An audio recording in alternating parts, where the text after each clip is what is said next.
Nyame Adoma Friday ebe wa brasante kotokonso ebe kwawe sen ana preparation ebe sia kwadaben ana asante woroko enso mbetu ade free Ghana home common nyina no be di anano prefer messages abrai live on Wontumi TV and no aye digital and satellite be no what the messages for YouTube ade aba aye Wontumi TV live and a Facebook no enso aye Wontumi TV live no aye in caps and as a block letters na what the messages ade go ase enso ade abania kenka wo show no so enso ade ama onano pay enso awo show no so afei no make us obo Wontumi TV area live no in caps LIVE and ababona afei when you new page junior wa daruma ayaba modi enso be like yem page no be share and predo bi abesa wo share na what day ayo message said e go ase enso abana ya kenka e wo show no so enso ade ama this ayo Wontumi sports buffet 53 minutes after 9 yaba be kwama no ne anu no enche kra se kapo ho ye de na me adum fancy bibia bako me ho ye pa na me adum bibia e fine na me adum yes chi odom no ekai ho ntia nyankopɔ de akyɛ ntia ba ya ho de wo de fancy bibia e fine pa bibia e kam nti ye twen sɛ bibia ba e fine na enran so ana amze kotokofo na omama di na nkoye on CAF Confederation game na course no but amze Bibian says we meet me make amends on second leg no ebeba so e Algeria ti e na se Morocco nti e hwese enuama ebekoi pa nti bibia e fan nyame adom wade a champion said they be e ba e fans na ehu omusi ana ye ni age when they join the feed live on Facebook Wontumi TV live na ma ye ni agenti o join live on Wontumi TV live na fe ye di enkomo nti mo amwo so no betimi a share anope e di amaye o share na fe o so like na so atimi a comment on page no at the amaya na afie nkomodie no atimi wie pay said ye ne mo a edi dwumadie ne start Mondays here ye ne mo a na ekwa akobim se na wotwe no bekọ na wie nti monjo ne live on Facebook Wontumi TV live na afie ye ne nkomo na afie no amanso enye kamapa said na me dia hoden amaya na day abibia nso edam ye die amnuza sanso ne fans no mo ho ya wo mo monitor from various adwumam ene efie ana mo hospital bia obia no ye ma good morning now to pay na e catch us nyankofon count na from ahoden na bibia enye kama sere be ya ndwumadie obenya ahoden nemre na de bia onso de amonitor na bibia I find tea fancy de Maria French ni be kasa ne pa problem na se problem bia no kwamu edawa mze from now till one day ye no mo ana enante wo mate me da say supremo yes ye ba be kwama no ne na real quick ye be boy aboafo no enso abaso na fe ye de eye dem say I take kind of acknowledgement enso e dia man e 10 o'clock wodim say na itinerary city and say ye the draw enso e ma draw no eye ABC game star 262 hash star 262 hash no eye code a wo bo e wo phone so we no phone network was a network be out as Subiano, which me add the shame and a beam and phone and mobile phone. We could say be a phone, I dance, I fine say, Nina no bet me about star 262 hash na fe was selected. I let us name and say, let us I come seminal and some alphabet ya I was selected. I am me and some was selected. No Bakuba when yes, Camino Bow Sikano, Eba Costro, and me and so bar. We see some and some level page up. Winning no, winning baby. ABC game and kwana dem away aye under NLA omo Caritas lottery aye platform so anama chess NLA ya day aye jumeri to say no and some ade ba 10 o'clock they went to me and Remo 2:30 5 o'clock anumre and after last draw and so aye 9 o'clock no and no akwanya e homa say obetimi run from 5 Ghana cedis akona fe wo twa bi ama sika sem nyina no and some aja brand come and so aye brand new week and of course brand new day memfa ya die enra aye na wotweme sansa dwuma no ebi ni won te so nya bia memfa ni agrokra na de tene se malaria banya afe na abaye ana me ho dodome ni ade bia ni ebi abetimi anu bi na wotwe be chese ba kubiri ya tiase ensom ade manemom se bia be ma ya de aka wato obosome ba ko ne ekire de obakwana opposition no wo bi nsom afa Jackson ana boawo aye Jackson herbal mission wana de bia no ya bodero ade cho se bedu akagina mu amanioma nsom aye fine and so the American typhoid ebeko malaria no wobetu ase ama chese honam rani nyina no eno so akọ ama oni padua anya ne fa ho de abiem sa oyo ba na utia oto adro ya bema betimi anom ana wo ba no so be no me no eye Jackson natural capsules and wasam and some ana make sa mampa adro yi ena de be ma na face sexually sa oyo ba na uni atenka ompam da bia no woda ya wodia ne sa wo twen se bia bema be ka cho se wawie no asori amonya wo cheso asomdwe se bia oyo ba tenka sem e wo fom wontimi nanu kunu so ntimi nya djuma yi a ba mari enso be kwa kopa Jackson natural capsules na fe ama libido sem ni nyina no enso apaja kokko dia ye betenete aye dre fan sa Jackson cold capsules anom ana babuawo se bia woni so ohonamani ana se bia mojanim ama justice ade ama constipation crowns waba adro no aye Jackson cold capsules ano a ana ye kanfo enso adema pharmaceutical shop ane herbal shop biamu sabeka bi number ni 0244 723541 na just on a Jackson and some and kasa birthway was say yan cancer sa birthway rewards no and so any kwaswana birthday our sports and I say kwaswana birthday and some our casino na demona ucha birthday ni no we benya points a wunya no wutimi convert e de yes kasikano wo pa uyi e de show botomo penso a wo be ma kwaswa da birthway aye app no so na fe on some odi akwaswa invest so do be so any bia no aye their way aye exclusive and some adama aye birthway nunti aniama bia bodaro dia chose birthway rewards and some other so ya juma www.birthway.com.gh na fe anom abua amon sika semno and some aye come not for persons below 18 years way aye regulated by the Gaming Commission of Ghana no and some aye birthway na Best Brain Publication Limited omodie wo books no nim say either say you're rating a 5-star and I say A1 when I say when no best brain no woman sometime our banner books ama kwadana this year and so I strong kokra na kwadana suku a woko pombe fia say be a homework assignment B and a simple e be a chesa kwadana be so ye extra classes and a simple no ankasa aye stand this name pono so dia brain ho a we aye books ebe boama chesa kwadana dache no and so aye come pa na sa friend our banner starting suku your color fun and writing and as a color fun with writing I say my early writing for KG1 and 2 and a picture reading and coloring fun and only for KG1 and 2 and a numeracy and literacy no B and some basics and 1 to 3 and I say be a 4 to 6 and yama computing Asante Tree Dagbani Infante and I say French akasa Brahma just elementary no we benya aye French akasa na to fingertips aye best brain and kwana dema ana safene bi akwadano and some area junior high school JHS so basic 7 to 9 combined weno mathematics integrated science English language computing and a career technology aye social studies and simple bano aye creative fast and opa bamodi answer obekwana fe also waje best brain publication one books ni bi adiama bano pankronom abed La Posada Hotel na chiwono ma pe aye 0507 200 best brain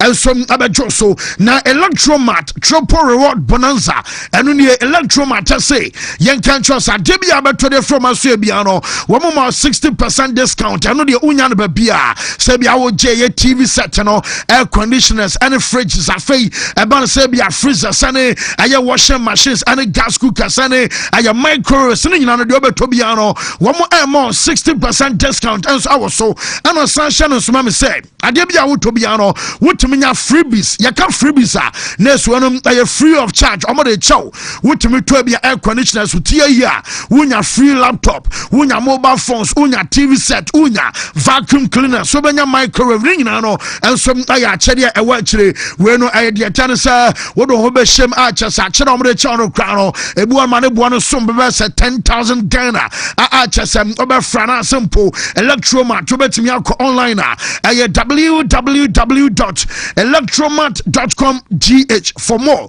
and also penso abefre and as a better still obetimi our WhatsApp number 05527779 05 na chesa on electromat empanfo no enso eni komo Gingermate dental clinic awde okwa na chesa seno problem ya office bia no wamso ebe solve amanioma aye fine enso ama se bia wodie wo seno be say fita kama wo brush tita on se moja enso afusia se ba obesa o gam no enya hodem apa support aye o say you incisors and say aye o canines aye premolars and simple aye molars kaka na about dodo memo no enso abotokro e o se asene nyina no wobekọ ama Gingermate enso support na fe wamso abo akama oba no se kaka ba no dodom wo pani no so na bia be so two sense no fufra wonya side effect aye Gingermate enso na boawo and cry atomic down and I say nungwame Lorry station a report junction here no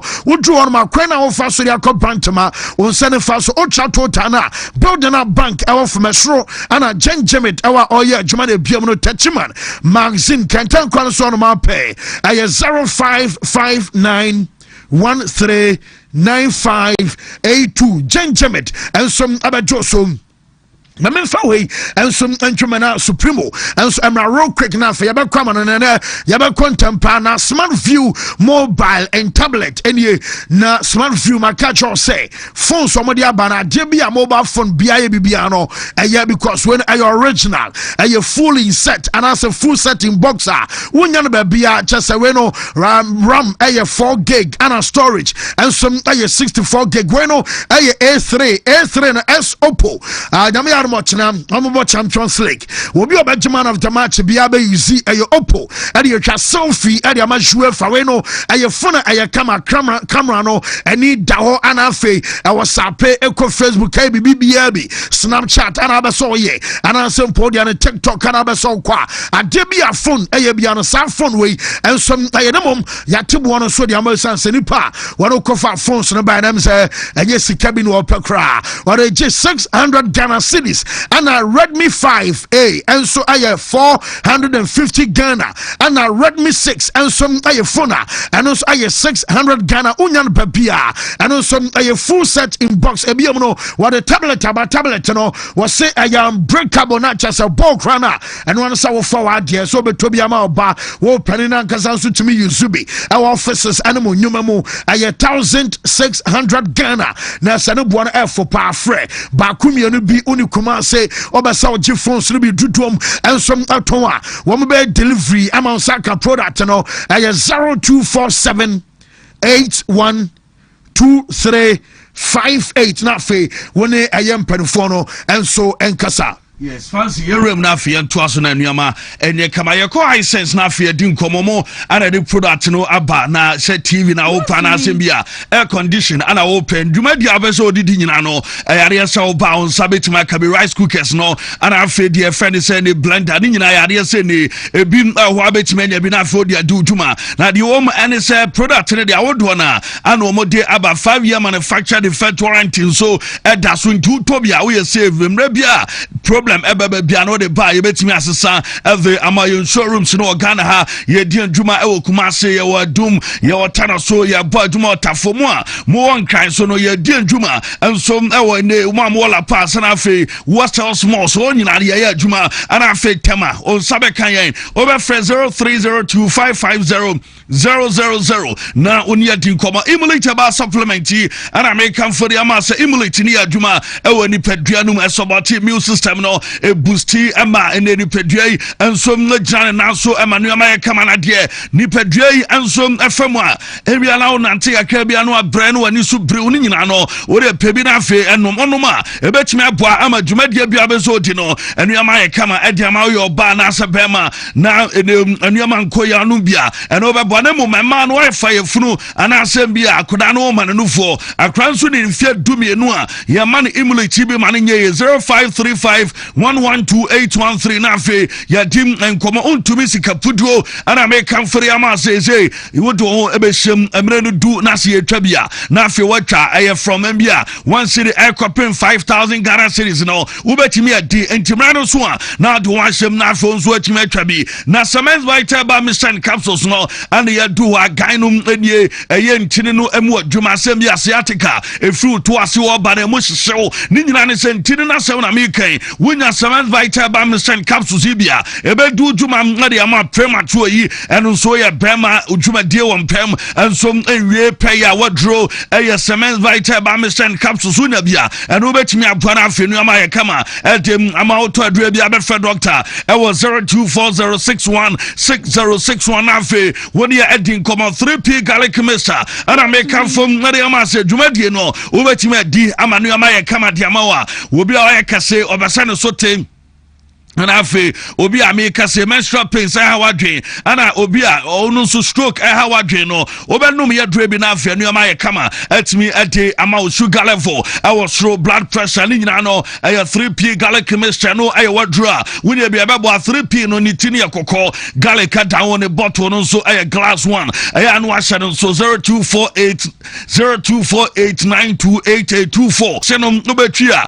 jese wanya bi na afi wa yusu na anu ama aye kama ama koja ki sede ne enkram yedi twi o musia ebo o musanso na mpanimfo eyusu a ebo o mu pa enti wonum no ebeda na afi nka na fi wonum na ose no anya ahoɔden a wadro ne koja chako toothpaste no na abayusu na uti pawo na afi uti no efa embia migraine ebu onso na niti mu ni ti pai na na hunu mu sonso a wadro eye ne procode no eno na bebo anu ye koja procode 0244559597 na wato adre bi na fori mpanimfo no enso matwetwe enkomo natural and company limited o madaroma natural and fono ade ene proslav capsules anaba na dwumadi edini se odwonso na odwonso sem enkoye odwonso no mu paimie no ana afi sere ne odwonso na afi eba kokoko entimi flow ya wadrom e proslav no ana bebo na yeken wunya true man nso a weak correction ana afi premature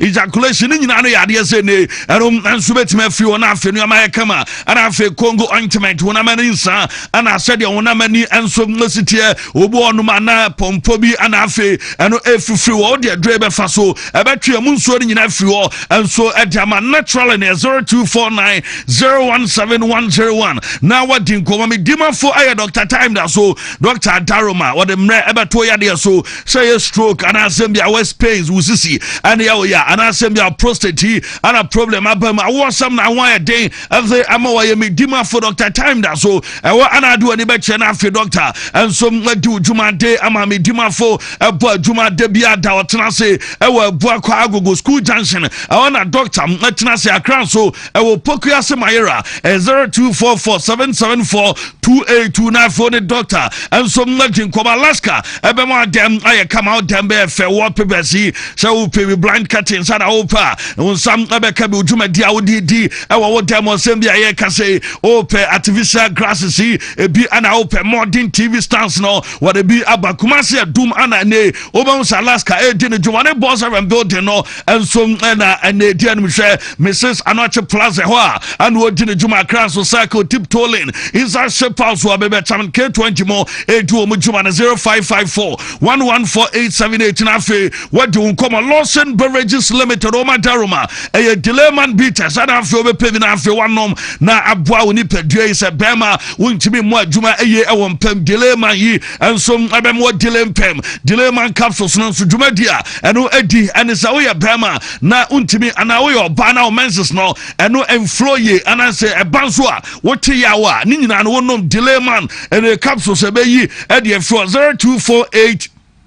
0248619999 now the Dr. Lawson at the encommanded so herbal clinic doctor Alda also na Daroma say ne wani ane ya and asembia wani no una de cataract te anasu ani so a what wani betchem the doctor so obeboa pressure abo ani so asebra what the herbal medicine and the treatment on aso ye ya diabetes diabetes stroke and afi aba no prostate ani nyina no was if wani kire on afi on mo now ya de enkota krade or port quarters Ben Archbishop Porter Girls and Afi Kumase Kwada so Estate Park daughter Brasem Medini Jumo Kumase Muamu Akran so Tnase Ewa Tabora Alaji Walako Johnson 0559901234 na phone doctor Edim Nkomatabian Rono Ewa Drama so Takum Emu Adepa Onya Bia na Udu Jume Beboa Mo Atinka no Enso Ngada Sronko Ewa Mpemtiana Washa no so Ede Amami Wonya Atinka Oyo Ba Oya Bema na Atinka no Odibi na Utafri bibia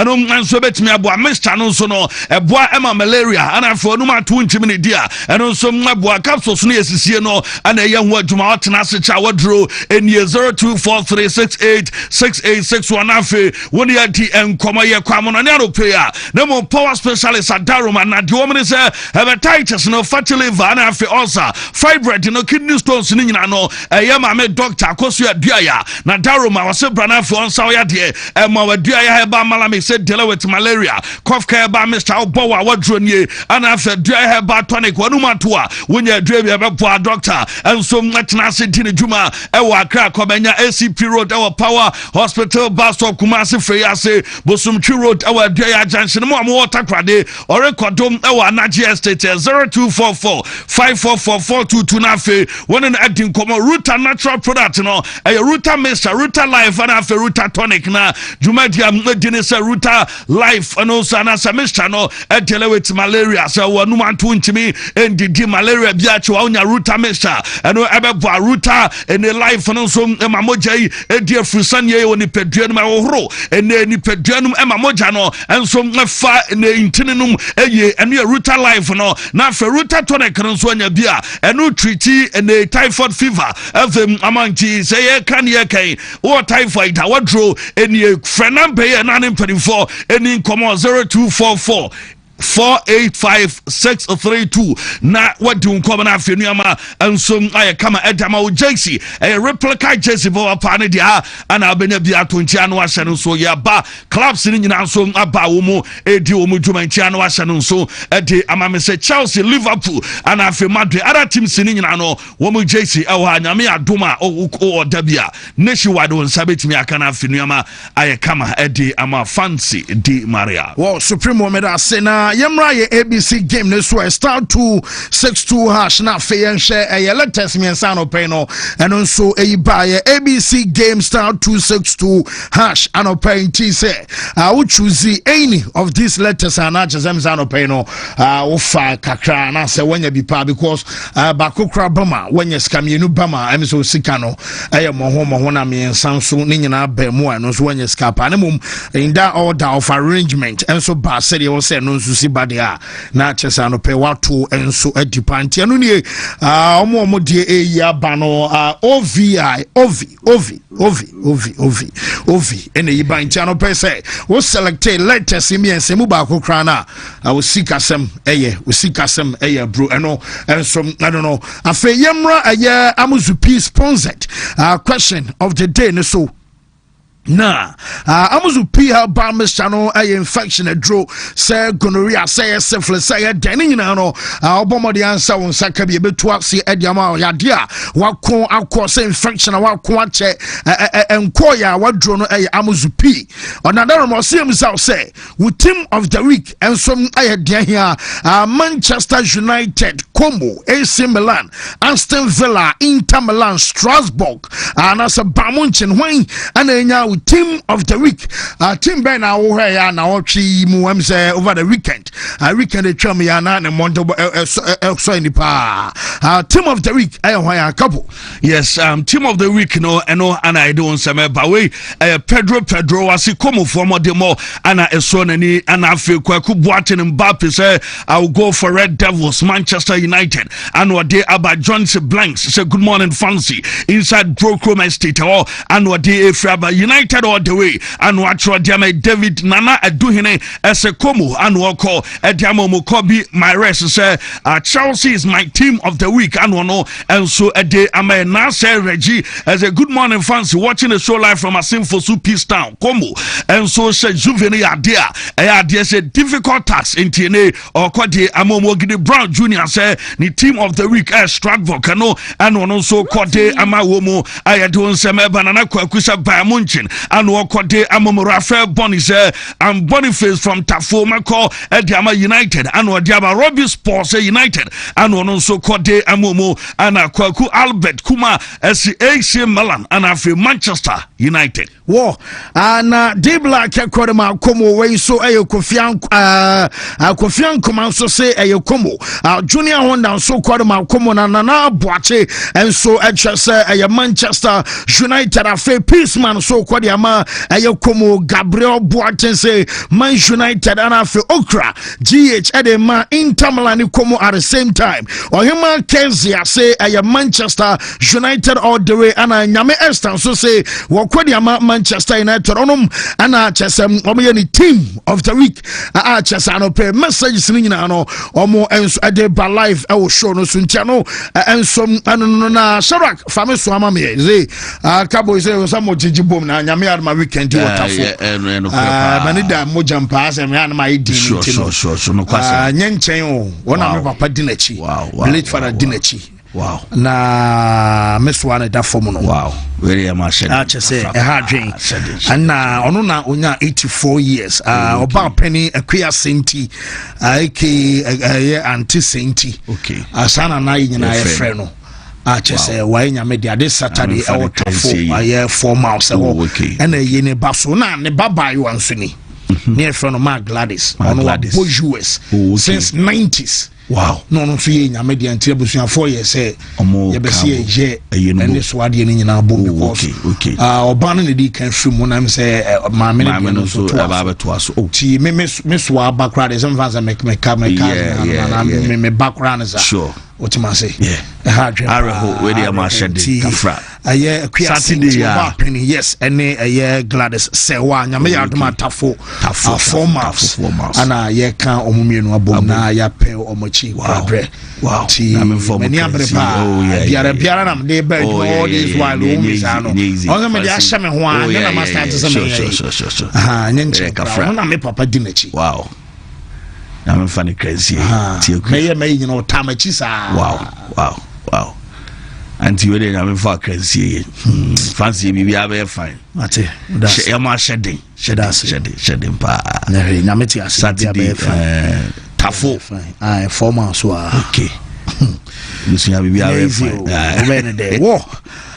Yentu aswe na mama mfa betway course na ma real quick because enra our course na boy na boy mama for 5 so almost 6 or 7 identity yenfa bin so emo na first code 13 os BW1 A2 36 715 BW1 A23 70 C4 and also 8 os okay last code BW1 A23 74 77 and here 5 os say them say dia na mamudia front and back amudia anti na kwaku mingo wasa kropon na sinem say abrebia kwaku mingo yes on face show ni agresia na me say producer ma me say kwaku wasa ho no wasa fo no dem say omunsi efo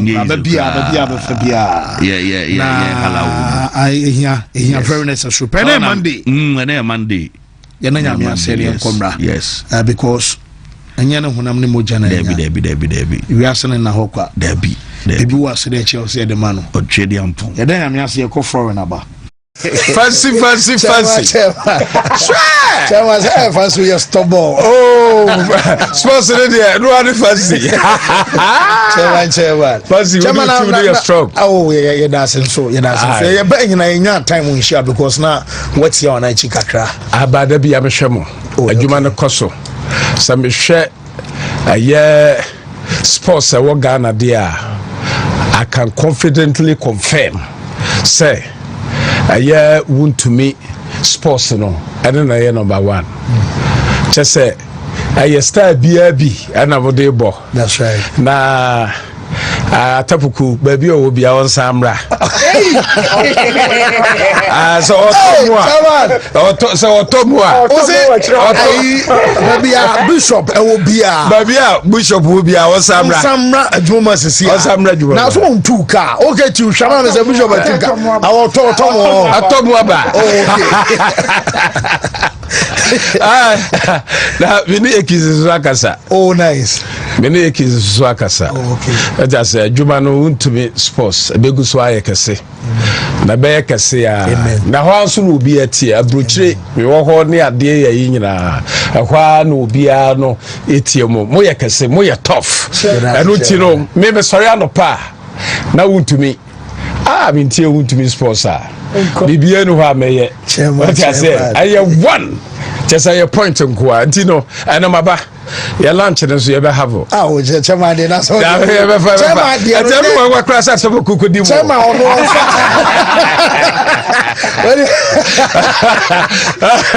chairman chairman say betunu ya tell you say because chairman dey nye ana alert nam dey masa wa ya gani when you want to take it ya on buffalo masa chairman da so because them say time on come start say course na my ya kakra chairman we chairman wallahi oh baba I'm not na ta ko di mo emu de o de for prerodo more for prerodo o de be ma say triple atabo ko de be siu ko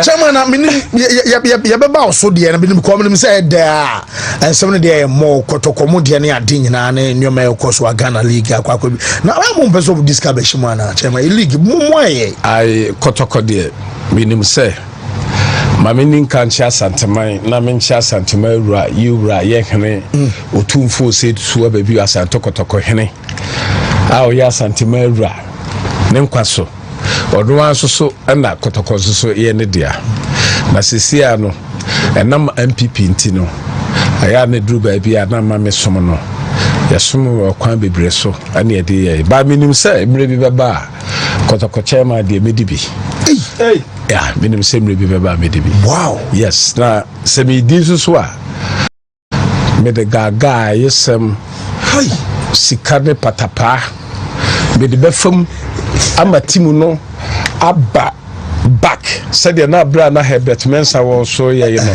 Herbert was so ye no sabre ni iswa asafo yehu bi enti meka ne nyina de abom de hyehye aka ho a what you say ba bi akotoko ka kodro no obia no behu no but said ye Yesu ka kire Mary say memre nso ye no enu bi na ne me meka kire say memre nso because adwuma bi e de be ma obia na wo say wotime yire wo ho na wotime ye na wo ye ni ye soso e san say ye pese ye boa MPP na 2028 yesaba power nintino enema bebre o ha menka na mom se me ba ye yidi a I will be the first a friend say club chairman to say Morono crab ya metimi de na ba no aba be coach aye kotoko yes made the international anwa juma no you ya me wo hoda se uji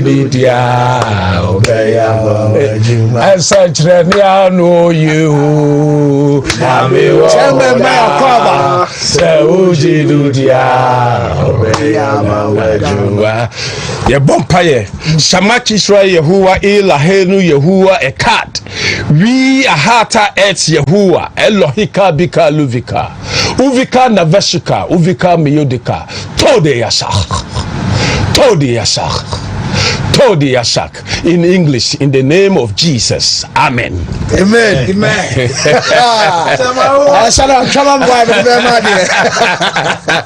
Kapo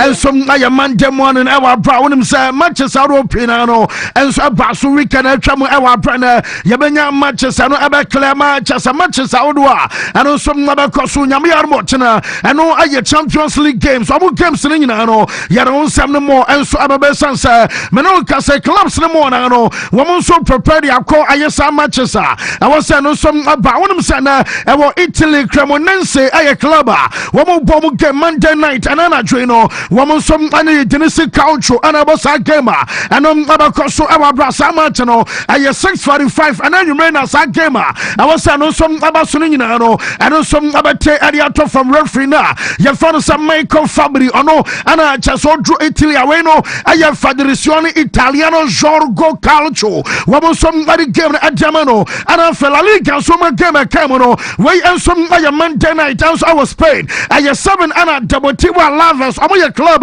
wamo so bomo match na ensom bari tia Valencia when ye game owura fansa also Galage ano ana Jamaican Samperfono ensom bari sa game ensom adamano ana for Premier League no wamo so Monday night ana jui abo aya 7 ensom Olympic Stadium referee aya fansa Andromadle ena kwakwedi aya game abobokua ya fansa worst time onom nanso any team ne di ade Brentford omomienu no ensom ade behia Chelsea no aya Manchester ebia kwama nyame yarbo chena ena Chelsea no Wednesday so Manchester aka ne nyina no eno som ababa so na wonim say nyame yarbo chena Champions League matches no yerim say Paris Saint-Germain aya side womo som ene Leverkusen ana babo na momo no wey aya game o chena no aya way ewo be arena ana abobokua ya fansa Leverkusen ensom awofie womo som abetwen team and din ensom ade Paris Saint-Germain womo ye defending champions ana Chelsea ochino no womo som game abakoso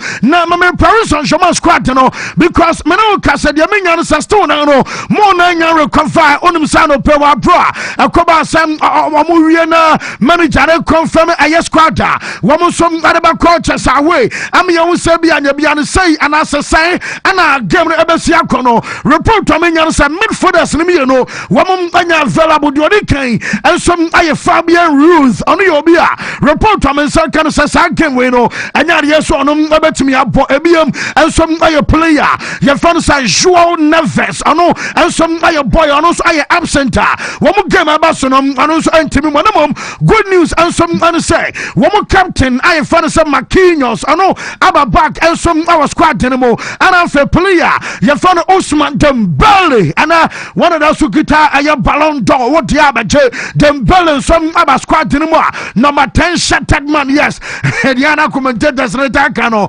aha Dembele no one some room and some our squad animo and aye ni kan say aye good news and some animal Paris Saint-Germain report am say kan nyina say wabro mo Dembele adia share our squad animo no wo sem anonso nchose bia chinchire twan ebi ochenam awaso start and answer bi ochenam awaso obobie say manager ne pa obetime ma boy no ensom start and answer coach no so pa obetime manage Dembele ama kotano ensom afi bench abanamom dia wo ho ensom an say wo mun take risk e wa bra Dembele and Marquinhos omomie no nyina no anyare say club ne mpanufo no ensom obetake risk e wa brande and ensom update e ba onsam no nyina no yete ema yete fa anano pay ensom awo show no so shadow gbomodena mame La Liga table no na fe ye won said ye nyama ensom abesi akona La Liga no wonim say die Wobia say Madrid and some NFL because I say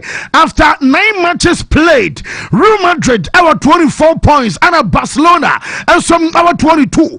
Now just a 2 points gap and a separate Madrid and some other Barcelona via our 17 and a Bobokua. Your fans are let to come out of the club. One some our 16 on table no and some Yamaya to my weekend El Clasico and some other because now unimsa shockingly. After say last season FC Barcelona baby omo Madrid bi omo dufu omo brutal to me bomb num and 9 na chasa Madrid to me botu na Barca ye come back 3-2 na chasa Copa del Rey woma jeni ade chasa na ha dwempa na se de omo se num omo last season nyina no jamen say kan sa yesem okọ aya chasa bookies ni mu a womo abaso omo chasa Real Madrid and some aye favorite this time na mom wobi a tirenya obofo ma ta na chese namu ensom kwai nie na omo de entiam omo kasa ne say wobi a tirenya na mom se wodi a tire bi ensom compare a tire bi a na chese boss a chene de highline no and said wa call barber shop akoy utina de otitu tu tiadem otia no otia sa no wasa twen kwache akra na se wo enkrochi wa pampam no omo se sa na boss a highline no ensom asia kwakoy said Mbappe benom ɛmo nso ebe fisting nyame ya doma ɛno nso aya weekend we no ɛno nso ebe ya shepa na ne nyina no yɛbeba so mame red card na akwadan na yɛfa no sɛ enyom ɛnso adi no ɛnra na enyom ayo bi ameka na nsɛm akyew na no pai ɛnso ɛwɔ dwumadi yɛfa no sɛ sports bite ɛnso asomeka kyɛw sɛ wɔ free aya bench aba ya coach no ɛnso aya introduction no kyɛ 39 seconds papa shara ka mama video na seconds ne ready na wo bon sam obam wa pa start ready 39 seconds papa ana kyɛ player na wonom abo arama boboku a ye fa no say ye tafe Alan Njom ono enso akonya red card na se wa mamu kranka ye because eno omudu 2 red cards enso awasa ma kyene mo a na se ha dwempa enu nie etu de wa calculate na se de ajanum asi kan enso akoya drew 9 10 seconds 11 seconds 12 seconds just Alan Njom anie wonu asiritiri kwabo monitani ma wo ya no so the finishers hey referee say brother ba jana kwatena chanam say wo banam unyanya serious obobo 39 papa no ana just Alan Njom and some crash unia odi di a red card and some kwatena ntia enom kakra from aba onum say before onu di red card awie you know Alex aye sankres and some kwadi red I no na go no abada ntia do baby na just omobo 9 against 11 na 9 against 11 Shak video na no pano emsa yentimi anya ho adwuma wura na wonom aye pani erema CTA ye ka CTA ono ana chese ya kan sam omo ye referees no aso mo no mo hwe aye referees no so ensom awo aye Spain ye ta kan say bia appointment committee ana say bia referees association no wo mo pani ba kwa fa no Fran Soto na Fran Soto ana okona ensentwofo by the microphone akwa wa hye na no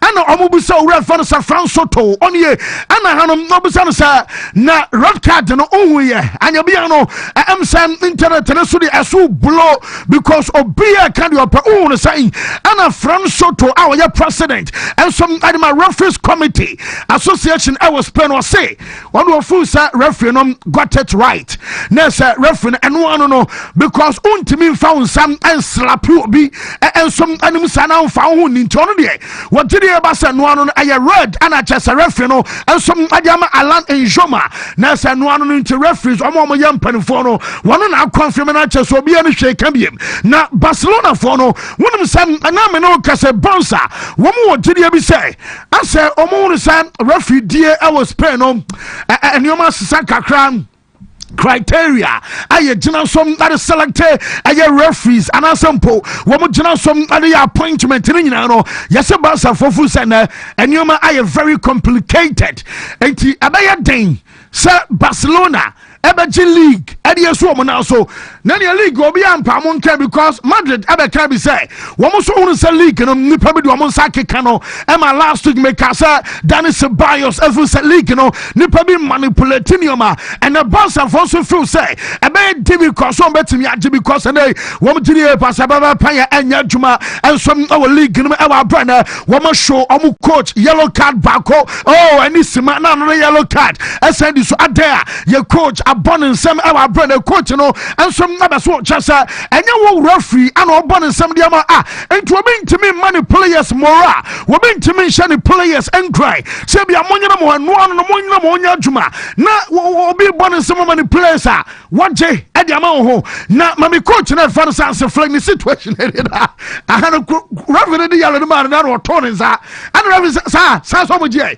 kwa tena stance ne mo ateza unia dano so akodi situation ni na sam anu oshepa na hanse flick e defender ne ho yebisa flick asam ayampasa na o the referee no obo nsam ama referee na anu se dabi woman nsam ama referee anu krasen so be coach ama Barcelona debi o catch any players say ni kwasa mo disrespect referee okaya last season e de ban nyina no type preachy ayesa message ni today ade na beba ana se de na besie ama onu coach awoso ono ensom aye de chance na obeka se bi ono e bon nsam ade ama referee dabi wa mon nsam ama referee no yinche Barcelona coach Hansi Flick about o defender the gestures. For me it's like, you know,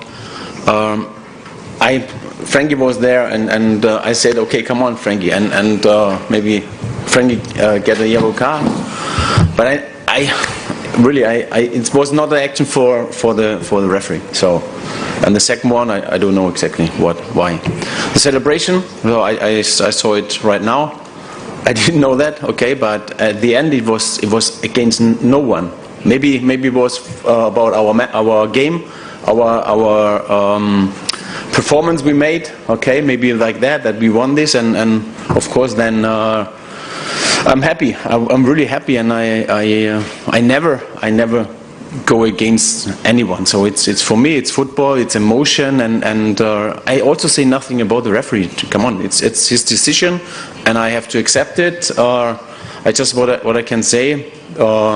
It was not against him. The clapping the hands, it was to give my team to push them, and maybe the yellow red card also helps them to get back in the match. No, it's like for me it's like. I know again some coach fan say answer flick and I'll tell say you didn't accept Emma you tell for an anno pay live on the Wontumi Sports Buffet show as a manager no yes one catch as a manager no one of the idea but I'm no can say I gusua you didn't come here no when him say bouncer almost training egusua and also cause one say nyame mo china one more ball in Piancos one young training grounds na you said Barcelona and anno pay no woman some ayomoni masha academy akoro quicker FC Barcelona ya ba na no pay no na just some training and some across videos ni na no ebe flow se na mom news wom and so and say Ferran Torres you say or you doubtful nyame ya mo chena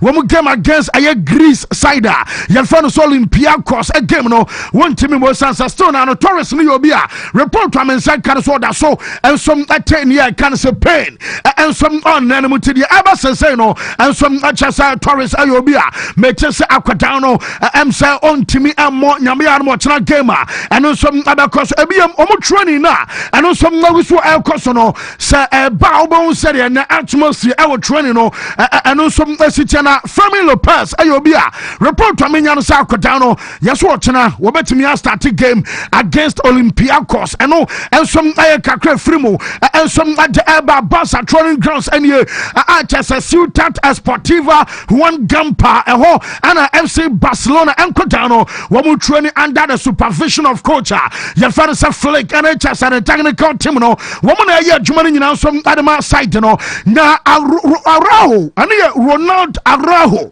on a share winning go now go no Emerson Barca for Power Cranisa Gentia a Barca I and on the top by no Amanako a Durabias was one call obeste and a Dania didn't know sir Barca and for NHS a coach no and in Crawford can you know who is Akotano why example of thing woman say leadership by example Munchram way woman say her yakase bia professionalism akwadanum adikan ana bia on fighting aye mentally na simple say bia fighting mentality answer juba bia bon no ntanya bi mo ot bench na uma no abaka kram no bonso apra no akọ na waba na say asa akwana na ye ni totwene asa ye jane kwan nie na ena unua na chesa diaba be sin na so a Wontumi dropenum abenya ye because na eni go maintenance ensom ani ho na omugire e ba sase de boy we stay at that professionalism at the wama insubordination amana fatana say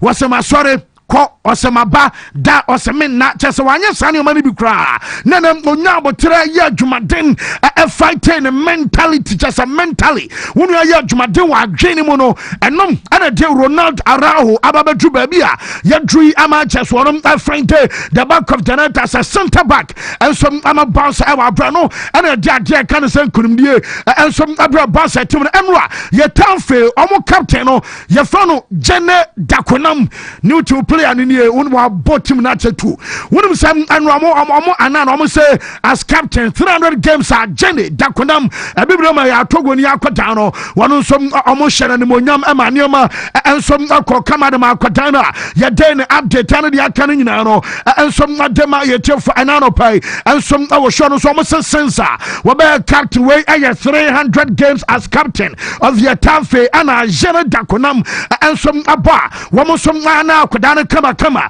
na tibu kotoa wabre no mo sem wakwa promise just a blow anya dem gidigidi bia mo say hwinsi na David Alaba kranom and I had done a medical test about so Alaba scan area and you both say be a games about questioning and over to me abo and I said on Timmy Mana saying and I done some Abesia committee sir game against a Juventus our Bernabeu and I game Arda Goulash Ayobia Metesa Uran Ebe starte and I for El Clasico against FC Barcelona and also report to me and say Arda Goulash and some Ebe to me starte I yes our two next games and also dromanim archers and openo I update ebe no akwara no bam no otum sanioma sesa born de akwara no and some animbo akasa be faye and some adamana ni nyina no ye kakra free omaso adaba na Shabi Alonso wo mubusa coach ne say na say my chesa dependencia Mbappe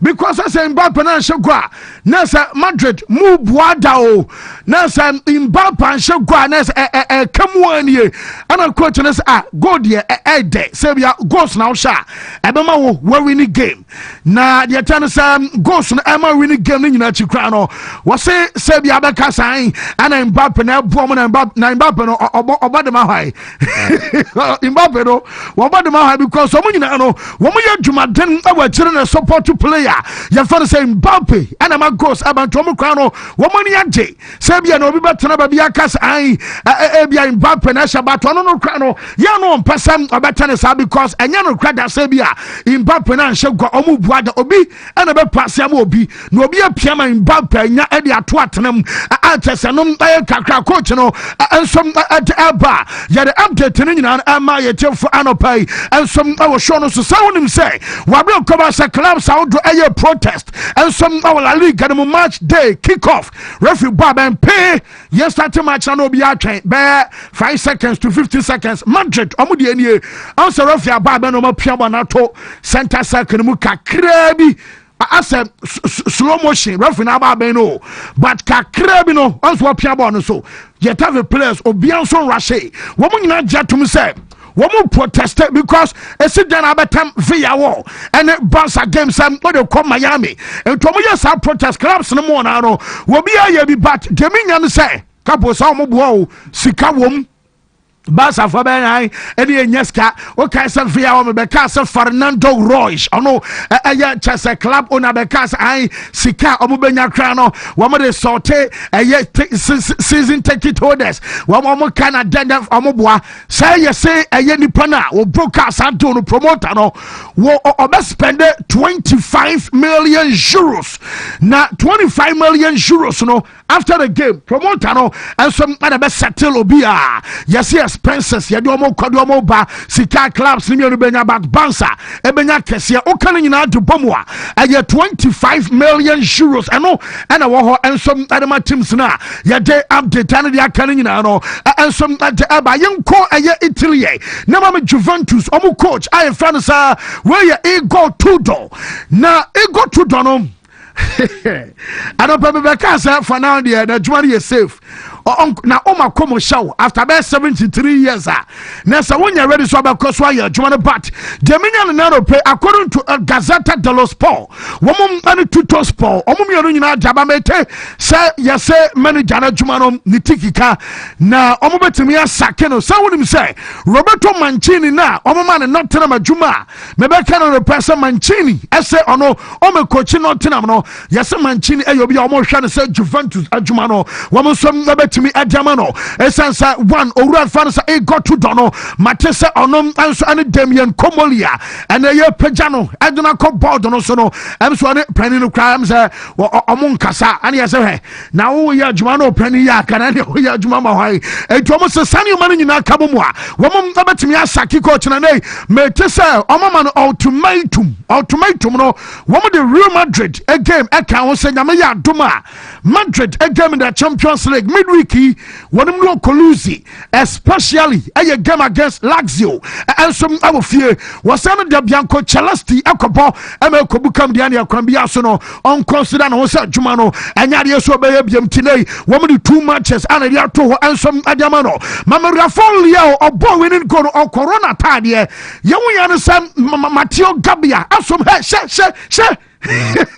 Sanko could the yellow card and who because the one of the yellow card accumulation ebemwa ebi ebedru important game so na wo kwa komese enti enamanfo bo aye Matteo Gabia basopa because anya Matteo Gabia and wo so aye Rafolio mo ankanu ankam say wonu akodi yellow card achese mfa hwe ensom ama eno ye djuma pono ana for be go da otete ye ensom asande winner enso so ma aboboku a ye fa no se Milan achese ne nyina no ensom aye update ba fei yenko Premier League ni Liverpool say da Liverpool besha u kom kwa na usuro 4 games in a row unum sa aye club bi at some Manchester United and Quebec so man you are crisis emu aye Chelsea and Quebec say yen 10 and planning samda at some Man City eluzu mrabi womluzu besa 4-2 aso be share last season hey wama Pep asom nan kwadi the same pressure and omo ma aye coach na ye fan ana slot because nay what the ball kokoma Mohamed Salah Kaskala chese who gwa kitike so bamwa wo conjure magic amani yo mesin so a coach ma boy nin start and wo bamu patim sampa akom ate ediesi akodai ensom so ewa bra kodano ensom ayo djumaden pa na Mohamed Salah fanama me because say wo say no player and when you lower dribble success rate eche Mohamed Salah in the Premier League this season na Salah someone woman attempted a dribbling. Just a Janet Yawa from Pano and some Mohamed Salah because when I Casino wouldn't say more Salah attempted a yet 10 more 10 plus there's over 10 a yet dribbles attempted sustain and in fact I just and a success rate is not 10% to play Nessa Salamado ever from a side the back what can say some 2-3 weeks ago at the Cobas 1 month and year before sir woman Kobo Galatasaray maybe story say yes someone I did about a Brasum I was a Salah no woman start to bench no woman bench Salah Abia Lazana Isaac Elba now just a who go a critique Elba Florian Vett I was who start Tom Neja Sodia could have free bench and so bano na Jomo Kanin and Mubisa coach na you found an slot on Salah Sal Penny so Biasiam Salah on the ball from Wontumi go or the boy man and no banana baby answer Monomana Casano burn ever from no say one person about discuss individual say be a Salankwana minus one almost upon Dabi and your Salankwa I say and then come quite no could baby say once a Premier League in set pieces a year Juma Panana we bet me we need game our Premier League anymore now my opponent and your set pieces a chenwa then you own your ready so be because Enra United ye a set pieces yana you go back we buy I just am one mama gua was say on you know say Chelsea I share 3-0 I sell pieces and I'm gonna share 3-0 now say someone had Chelsea game to be I was I sell pieces now one I share 3-0 Yenti and a slot I think it's quite normal. The first 5 or 6 games, it was every question I got were about the new players. Now you ask me about another individual. I don't think it's the time to talk about individual performances.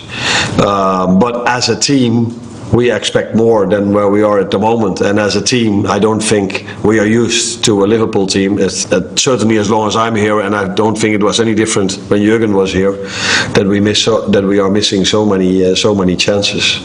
And but yeah. Like I said, Mo had a good chance today, but we just talked about Cody, who had 4 or 5 maybe. Hugo Ekitike was a few times really close.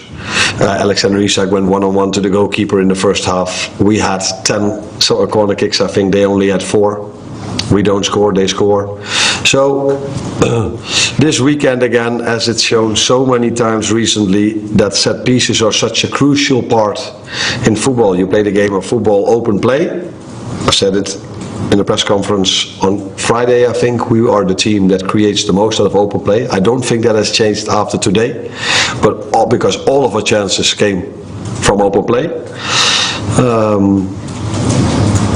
But that's not the only way to win a game of football. That's what United showed today and what other teams showed this weekend as well. I think Chelsea scored 3 set pieces, winning 3-0.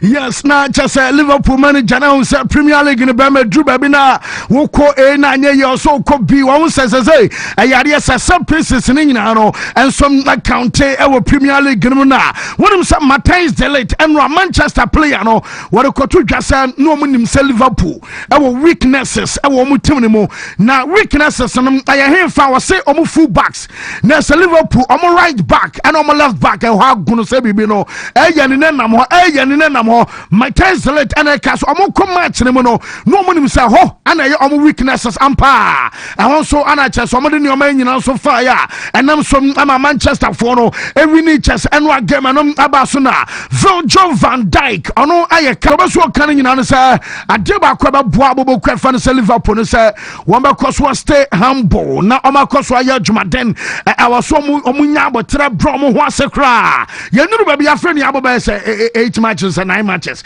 tumunya abotre fama aye Premier League na yenko ba bia Van Dijk and so ekasa after say ya bo 8 matches and some our Premier League no yente Liverpool captain.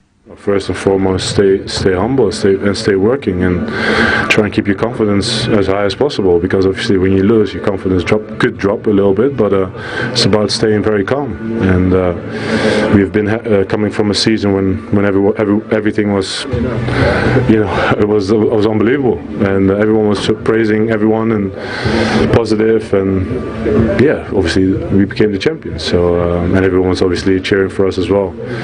And when things get tough, it's important that we keep that same mentality of being there for each other. It's still a long season, obviously it's easy to get dragged into a negative spiral, but it's down to us to keep working, stay humble, and improve ASAP when you get the opportunity. Yes, and I Van Dijk and I say I was maintaining we stay humble now. I'm try so better me improving now. Mama the only winner, Emma United, a friend of Harry Maguire, and now Anfield. The last time I'm going Liverpool 2016. Now and now Maguire say Obama Manchester 7 years in now. So be Anfield para question Liverpool. And then have been the best because I want to look 5 and 7, and I'm saying I will know, but and they also just an Japan. Now, or sin and say Monday no more United fans and a woman supporters nenya and to the best or can you peace and not ye Modaye Monia J as I say will be on Sanyoma Shasia Kwakama Jama United team Yentie Harry Maguire.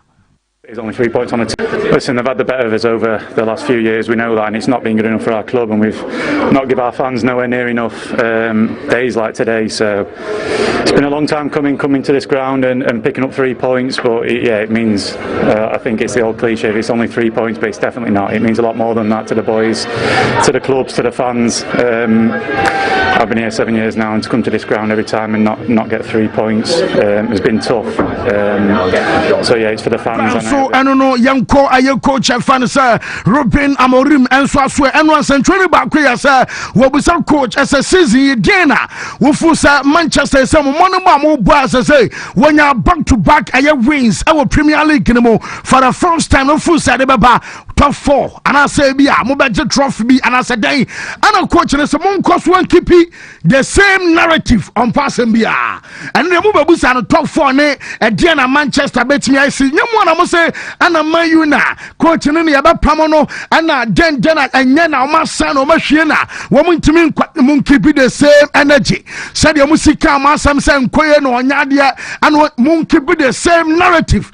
Mamo Samano, because Moyana Sakrana a Buano, Ayana and Manitimi Cosiana, Jumani Ye, Udi United coach, Ewa Bono, a catcher, and Central said narrative no, Momana, yes, I'm almost a sound crowd, Yentia coach. To you guys to continue with the narrative that you are, so don't change that. That is best for me. So I will not now increase the goal or whatever. No, you continue now with the same narrative. What we need to do is try to win 3 games in a row, and then forget about the top 4, top 6. We already said that we need to go to Europe, but this doesn't change nothing. We are the same team that we were 90 minutes ago. The way people see the team is different, but we are the same team. So we have a lot to do. We had some luck in the few moments. We had an amazing spirit. We need to take all of that to the next game. So the goal is always the same. Now I want to you guys to continue. Free manager Fanisa Ruben Amaruma swear and so the banana pay live for show no so asansem ni nyina no ye de ema ye for and now pay show no so na Florian vet at the anonym say na coach na be say we defend akwada no we Kevin De Bruyne and Como Ebam say De Bruyne back Chelsea now our 21 or say 22 years of combine na we be able to say De Bruyne is so far the best player and I say the best midfielder ever Wabo Premier League you know was some ma akwada na fan say Florian vet at time akwada no and some be charge ni o ma be koye and so the ma vet na Arsenal say dey wo mu team na mia pass say Arsenal e kwan pio mo fa so mo dey win e dey share goals e dey fa aya 3 points akona say Gabriel Magalhaes ono since or joining Arsenal when I reach 20 Premier League goal contribution say you goal say you assist by more than any defender and some our Premier League anymore ya am tetene nyina no and some the bana chesa akona na ya djuma pa now we Gabriel Magalhaes show him say Arsenal opponent our Champions League anymore and some aye can say Atletico Madrid na omo game William Saliba so share omo te bas ni ma omo kona chesa Saliba na monitor Atletico Madrid a game against ayo Sasuna our La Liga anymore and some aye kakra free wo at the ba hon sem nyina no ya de ema ye te for anano Pep Guardiola wa confirm so omo Champions League game against Villarreal enya de so Rodri ebetimi abo ebiem eye bokra na ebia nyame adama weekend against Aston Villa and also Rodri entimi money nyina chesa still na no mo person be rush eye midfielder ye fan say Rodri amene and also eye kakra ba Pep na gasa ye kan asem no wonim say wa ball eye 350 Premier League matches as Man City manager now say the Premier League game at also 350th and on born weekender and also atwa no we win 251 we draw 50 and we lose 49 803 points and so far and also adjama na ohwa Chelsea match ni bia onse drew baby no Enzo Maresca ma omo trade note at the kokoma Rhys James ohwe and o pass note no anso at the koma ayem Moises Caicedo na omo kobusa James said na note no adia na wo o se da bi anyamo consumption na ontimi nkankyera mo na Estival and the koma capito owie no no so fra Caicedo adema na drew baby kra no etofom ema James akwafa de kwasha ne socks no wo se message na wo so de ontimi nkankyera obi antia no ano no say yes before Liverpool game no Magiu eko coach no say wono no nkomo ade wona aka asem nsamra mefilo mo aba boy so amame mobi yese nya bufuo so but okobusa say bia se bibi wo ho ano no onye ni ye na ewo so ye ni ye dia coach en kana on polish wo and no one na say omode ne bam against ayeboboku a ye fans not turn off again request sa wo pressem akwani mu ani ade na Josh Echampon enso de no wo mo se anunti ana Dortmund e ba ya wo mo ka sa akwada na enye for sale Dortmund buy loan o mo se Derby option to buy Derby obligation to buy Derby permanency almost said Derby at Chelsea as Yakuda no so stay because or Bojuma pa just saying no so I kakra frimo and some at the banana peno I was sure so na jogging club what confirm say Manchester buy now man you a buy and on one decided say and at the right time so also joining Manchester United and Untino or rejected Bobokua your friend of Man United or Brass time and not fay or that's why Emma Dortmund as of that time now didn't you rejected Manchester United and Jurgen Klopp and Commodore Super but didn't you man rejected Man you know Yentie Jurgen Klopp situation that players did Manchester United ever call? Yeah, I spoke to them. So in the year when Sir Alex retired they spoke to me. Yeah, of course they were interested at one point. So I was, that time, I would have been interested. I was I had a sensational team at Dortmund. My God. So they probably thought, what is he doing there? Later on, I heard that my players, Hendo, Adam Lallana, James Milner, and so that they flew to Real Madrid when we played the semi-final in the Champions League to watch us and wanted to see what is Dortmund doing. My God, what a football that is. I mean, you cannot get bigger compliments. It's really good. I want to know why Manchester United didn't. No. They tried. It was wrong time, wrong moment. For me, I was had a contract at Dortmund. I wouldn't have left. Not really for nobody in that time. They just needed a manager, but the manager they wanted in that case now, it was one of a few options, I think. So it was you that turned down Manchester United, not Manchester United turning you down? Yeah, that way. So Manchester United, the great Manchester United. So it's difficult. We are now not in a private space. So there are some reasons what the people in that conversation told me, which I didn't like. Oh, really? So United was that big. We get all the players we want. We are like, we can this, we get him. And I was sitting there. So it was not my project. It didn't feel like it was the wrong time, but on top of that, it was not my project.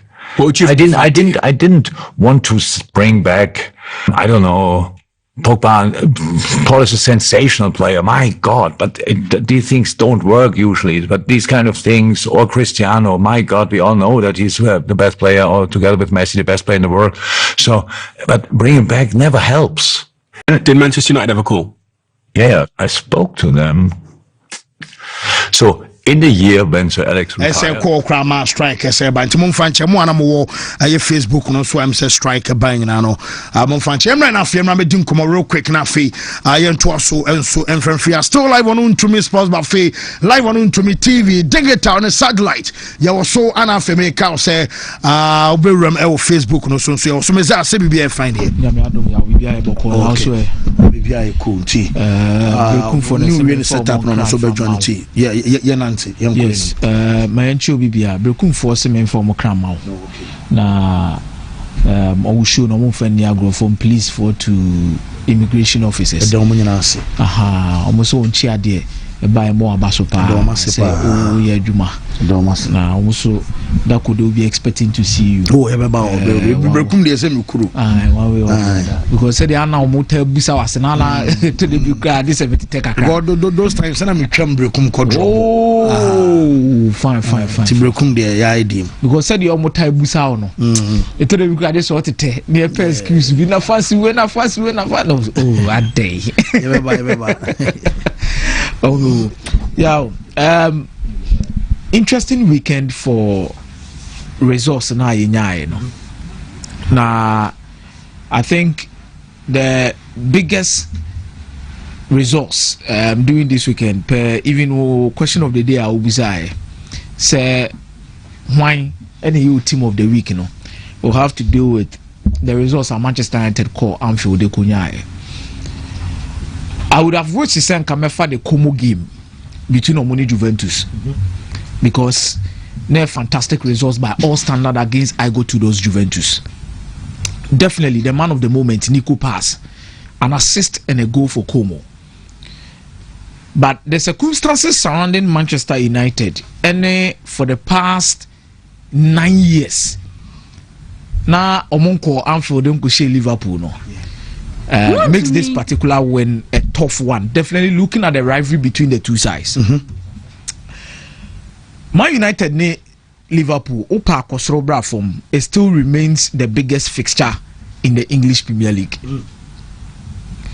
I know there is Man City, Man United, Liverpool, Everton, Chelsea, Arsenal, Tottenham, but the biggest of them all will always have to deal with Liverpool and Manchester United. Now, me sure say your Man United ne Chelsea game we am ya Man United coach that. In the past few years, United as a managers check the number of days they take. Akosha 50 days after losing a Liverpool game, you get sacked. Quick because of the importance of such a fixture. Yeah. Our slot complaining about a lot of things after the game, but I think tactically. Obi Obeka say Ruben Amorim wa moshe na team one set omo apanyina na yaw. I'll be very surprised. I think this is one particular game metimaka say from between 90 to 95% say Ruben Amorim manage game we pa. From starting lineup, to in-game management and temperament of the team. Let's say this was a team that was really controlled by Ruben Amorim on the bench. And slot by pretty much say ebedi ni nkomo bi say yaw. Now expect Sanka Benjamin Sesko ebe started at the front line for Manchester United. But at the end of the day, Matheus Cunha and ebe started as the number 9. He even taught Mason Mount and ebe bought the number 9. Benjamin Mason Mount ne ball 9 ne Matheus Cunha. Yaw. I don't know they started the game. The reason he gave for doing that, catching Liverpool off guard. Because when you give Liverpool a target man, Kunate and Virgil van Dijk, ebe overcoming. Yeah. It is Saturday na me kapo di nkomo ha na me ka che kapo say. So almost start Benjamin Sesko. Me jitu me say airborne no mobobo ni nyina to fight for the second boss ni nyina no. A person like Kunate and a Virgil van Dijk baako ebetimi adruso no matimi yibo no de afiri o. Tebe difficult the amount.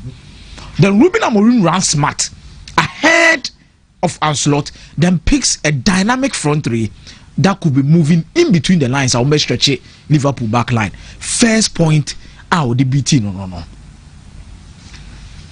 Number 2, Manchester United build up in the Yow. There were times I mean Lamens score short.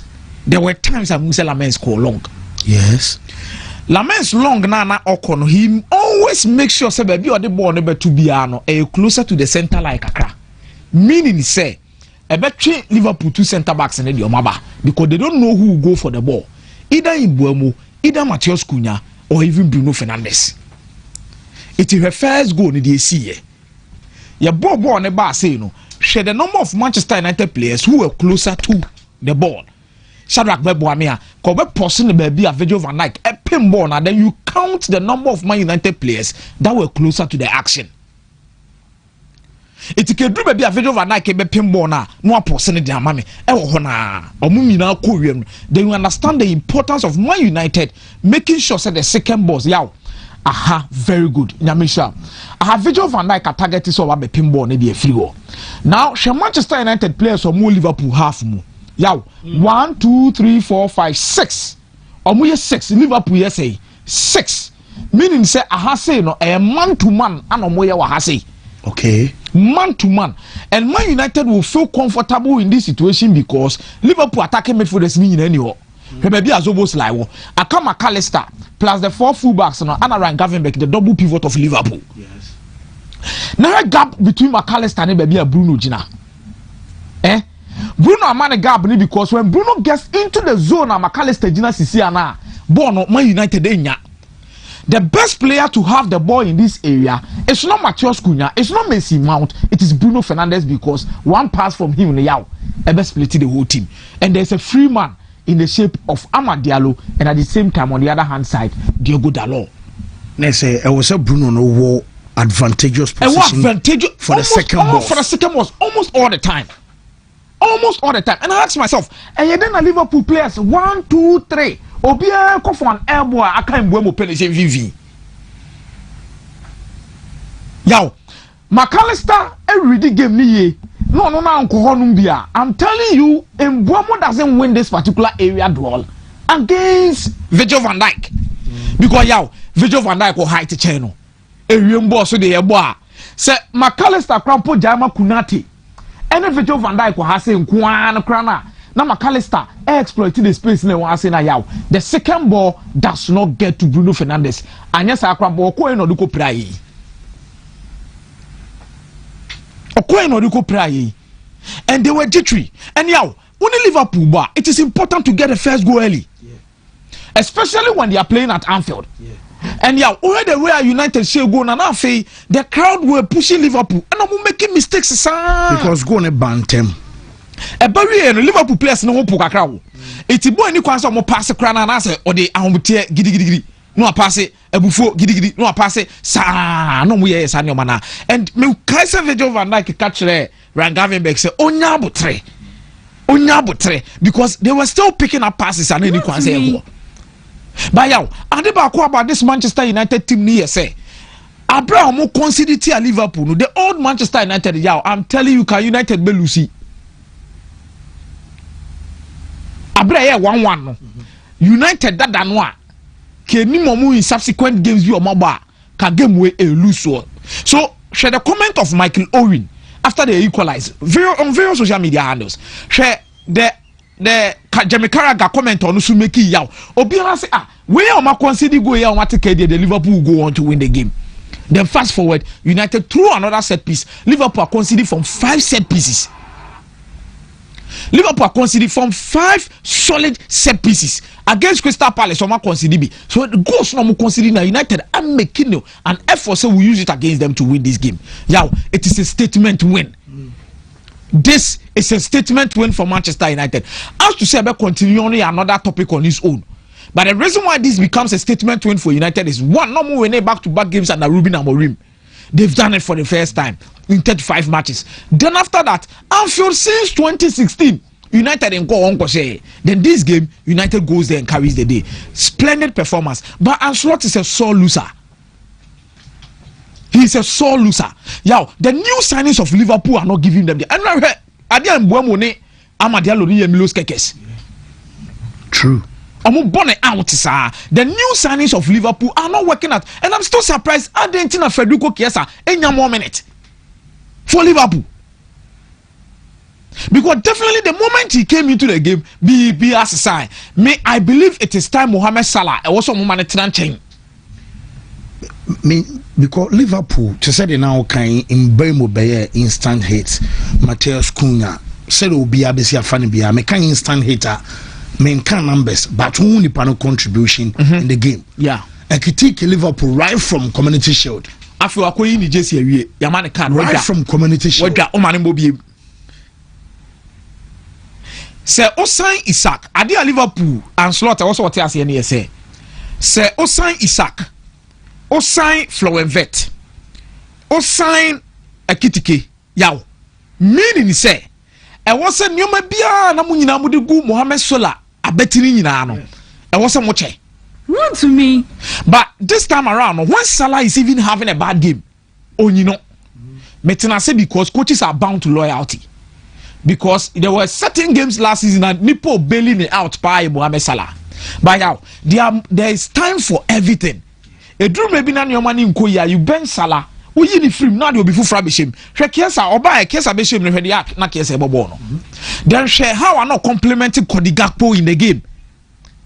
Then a kitty card or the Liverpool in the second half.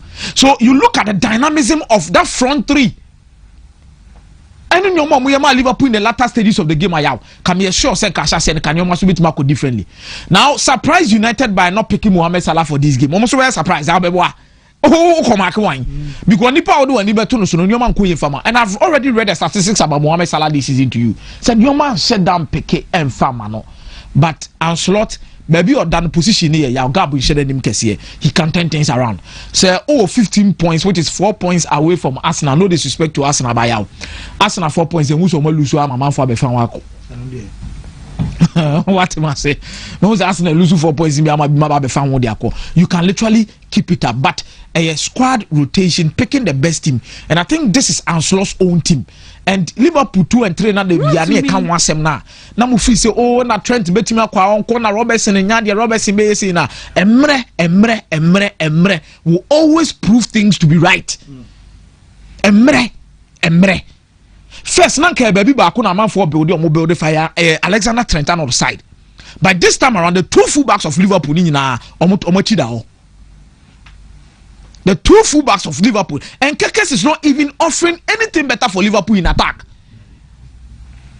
At least there was a weakness and a strength to be cut out so the mouth. But Kekes is not doing that. Yeah. Kekes cried there. The amount for Jano cry and said, "What league ni be that?" The same Isaac the bet mama say be a pre-season. Yaw player anya pre-season and same bebre. Yan fam was Sky said on example. Tama na all playing move no form. Brighton and Hove Albion to Chelsea. Oba the first season mistakes bebre nemfa. But her season or yeah pre-season really yaw to say. So these are things you can talk about. But for players like Milos Kekes, or how my Liverpool for no crown was there be and Robertson was bench. I don't know how Robertson in game no. Yeah, and against Chelsea, Robertson was there. There's a lot of pressure on Ancelotti, but this is Ancelotti's team. It be a first season, nobody one signing player. Yeah, me boy. What the club boys now, boy, Wabeji League. Now this time, 2 and 3 ni na your players. Me boy. Oba Florent Vert your player. Ekitike your player. Isak your player. All of these guys are your players. So you need to start getting the best out of them. And as it stands, Liverpool signing is not now only one player. And then a positive impact on this team, which is Hugo Ekitike. Aside him, any positive impact. Mama das Villeneuve go your born first po then am your ball kubi grad of boni say tum. Share the attractive corner no. Emma Bruno ko boy no. You throw ball the man is saying under pressure. He baby or ball na esa pemba ya Emma Kunya. Ebenya that through ball. Or they corner yaw and or the Kunya the corner kick the buy. But I think any man catching from Liverpool. These players will need to back up. But as a stance, if you need results, you need to count on your old boys. Whilst our Ode Nketwane Bede, Ebirem. Yo, Kylian Mbappe is having a fine season. Superb. So far, 7 man of the match awards, 2 for Vinicius and 1 for Arda Güler. Kylian Mbappe will only need Madrid 9 matches on my ball. So far, man of the match awards in Komo. Oh, of course. Mbappe 7 man of the match awards so far. Oh yes. Vini 2 and Arda Güler 1. But yo, I need to be a players no me that one mentiasie. Yo, what they say in your man? What they say? Alan in yom. Now, what was that thinking in there? Maybe sometimes menti players need be as you like mentiasie. You can have an argument of, oh, boy, we didn't yellow card. Boy, we didn't yellow card. But you see, there are certain things you need to understand. Born not in your mummy nubiaho. It was not with Inyom, Nene Vinicius Jr. Off camera. So at the end, Pan prompted you to do that particular action as at that time. Abra born in nubiaho. Yow, we are closely recorded in Sakura wo umi eni kakra wo. Totally unnecessary for Minion. We're disappointing the team no. 39 seconds. Yeah, bo we baby and nami ni baby Adagula ni chire. Wo de Adagula je bo na pause. Adagula je bo na pause na Adagula pause the oje bo na the position of baby Adagula. Adagula eba ni no scan top o. Wo dane ya haya hwe. Adagula ni kura chire. A treasure baby cry, the pass is not coming there. And Madrid players no crown putting up pigeon was a Bellingham in such a also my pass in court top say. Then there's down here. Oh, yeah. Sometimes these players players now the type cause your Mangasa troubles. Because I believe this game would have ended 0-0 if they had Inyom on the pitch. So the only thing you do now, we're fresh now, just track the run of the attacker. Move with him. Tarano, get close to him. Yeah, totally unnecessary. Born in the hole. Totally unnecessary. Very unnecessary for Minion. And he has let his team down. On one eye, and you'll be on a Obian ton game me mobile referee you'll be a yeah. This is a red card incident. Nobody can convince me otherwise. Nobody, because 1, I believe born in the 2, it was deliberate. Osheda pan or yes, I know.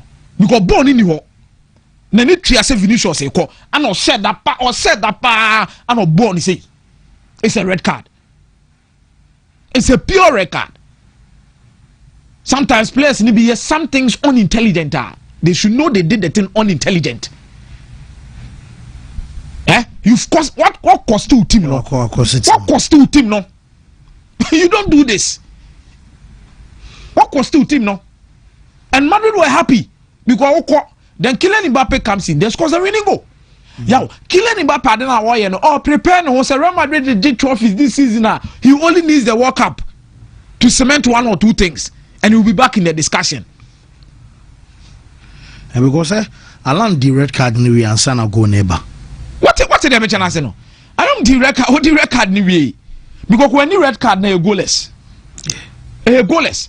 And any referee in this world will not take this for granted, especially Abrabo Onio.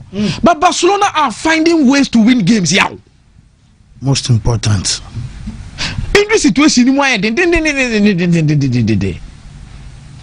they are conceding. But I think that was a fantastic outing by Ronald Araujo. Yeah, the movement into the penalty box, how converted that chance at the two net, striker's instinct. Top level. These are the results you need to. Yeah, here's our results going into the El Clasico. Very necessary because weekend. Weekend. Yes, our results. Newton, sports general, or say, Akumia should still underestimate Arsenal. West Ham, Newcastle, Fulham. We got only 1 point last season. Now them say Arsenal for no chance. Say what did this season? And last season, I'm going to yeah, as I'm say. Last season, West Ham, Newcastle, and Fulham. So last season, no call Anfield, no. Unya say. And this season, no call no when you say. Yeah, Obia underrated Arsenal, but at be no credit that until you prove us wrong.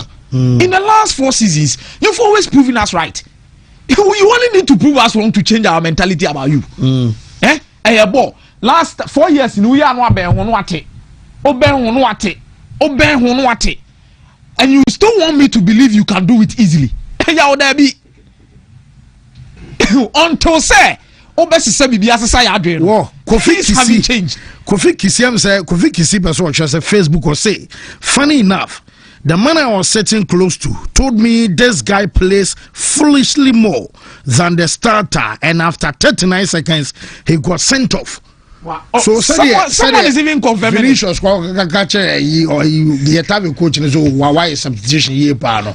Also been so the say opinion what turning on the born quagasa well baby I'm pano by 39 seconds super name yeah new so find here. Okay. Yeah, come on. Except so as a technician, I said, I'm complaining the nation. I have here come back. Young Cordia, Messiah, they can't roll dice in a pa. I started with Premiership. Now, how game require a lot of changes about Premier League table. So, yeah, quickly, and share how our top table no at here. Our top 4 Arsenal, Man City, Bournemouth, Liverpool, and a complete top 4. No. At this point, to so be say top 4 table changes with me about with me. I can say Bournemouth, with me every top 4. And of course, at the lower part of the table, Bournemouth, and now I'm on 4 say on deserve top 4. No, this one about me the table, but when you Burnley, Forest, and also so I was say on table no for Premiership no no. Going through the games, I feel say the big game Messiah starting at and I'll be taking you through a more lineup, especially from the marketing value perspective. Now, marketing value means Miller's Cakes are not Messiah air fire and oh, can't not send their car. We are talking about close to 80 million value in terms of fullbacks. Or more started the Liverpool, and you have 73 million euros value for Szoboszlai as the marketing for Liverpool. Standing behind Isak Alexander, 124 million euros Sika. So Chadiania usually Sikano Miana and showed that a performance room and not yet boy the Cotono, but check Manchester United suicide. Fino with Brinano from reception of a Buomo and Fino somewhere. But check it. So I also have this age angle out for you. This is a lineup. Most of the players drew on prime age because of prime age between 24, 25, 26, 27. Manchester United squad number Brenano and follow. Obenya Ahmad more youngsters our team Lucrano Celano the age of 23 on Semen's the goalkeeper. Apart from these two players, Obi a squad Mbiano Adrian Pompons also Obenya Dalot 26, 31 for Bruno Fernandes, 33 for Casemiro. You have a squad that so prime in terms of more ages, and we also talking about the similar squad from Liverpool. So 2 teams are not here. So because a crisis in Liverpool, so I am. In fact, me no the cry. And from after 4 defeats in a row. This is so expected. Samu. Yeah, I so expected. Every access to Wama. The other day he was talking about the fact that he doesn't believe in projects. Yes. But the club projects, awie na ane slot ba be fire no yaw hono yentinsi wi. Let's go through this and you obey me understanding no. Okay. Shall line up here Liverpool at the back game no yaw. I don't know, say let me nyama atifa but I time no me do person munya na mama say you have Cody, you have Szoboszlai, you have Mo Salah. And I will sack. Under normal circumstance, 4 ways here. And Kayako has a Manchester United defense where you can say pressure member bracer. At least you can say pressure above the bracer. You have Gakpo, you have Szoboszlai, Mo Salah, Alex Isak meeting up or coming up against Diallo, Dalot, Delete, Maguire, Luke Shaw. No. And your defense, I can say on a day, I said you have to prove I am me. But in reality, your potency. Yo, that potency partner and a Liverpool no problem now. More seller do baby and the goal scoring rate na swatika cry. I go here or more my radio more batting and they are that same level. You got 4x4. The only banner the other corner and the quantity difference is bubble. Yes, they all started. They all really the same energy, the same ecstasy. But Cody and Salah in terms of finishing, you have finishing Kasim. Look at the difference that the two players in it. But who is supposed to take the button from Mo Salah? For Liverpool, more. Finishing what's coming kind energy, kind creativity, kind explosiveness, kind athleticism, whatever you all can. Me, I am talking about finishing. So the sun kekitiki and more my glimpse of the way me finishing. Yeah, but what Isak the manager didn't make us a kitty and mammy me paint quickly me Isak. And O'Shea Isak is what I can be. And a kitty in the mind of the coach. Yeah, Shadibu, I say this chart representing two clubs in Manchester United and Liverpool. United the end of blue no. Liverpool the end of green no. So O'Shea Manchester United, I don't say see so kakra but don't cook kakra so they've been hanging around the 10th and the 15th position for majority part of the season. Watch your diagram. United are blue. This is the 10th position of the table. 15th. Also United were 2 they've been hanging around here throughout the course of the season. But for Liverpool, in between 4th to 1st. And the kind of crisis in the crowd. Watch the diagram. There's still from reflection our Premier League table no so nintino yent mean case we lose 4 matches crowd was in all competitions crana they are in crisis. They are still in good position according to the EPL table. Okay, they are in a very good position with the EPL table na kasama. So one year game numna you really dice no me person me to from maybe a a kind average positioning of these two teams in the players meaning say the method no got much concentrated in terms of the passes and the actions I say even the final third and over at Anfield and a game no action so and I love the fact that two managers irrespective the strength of the oppositions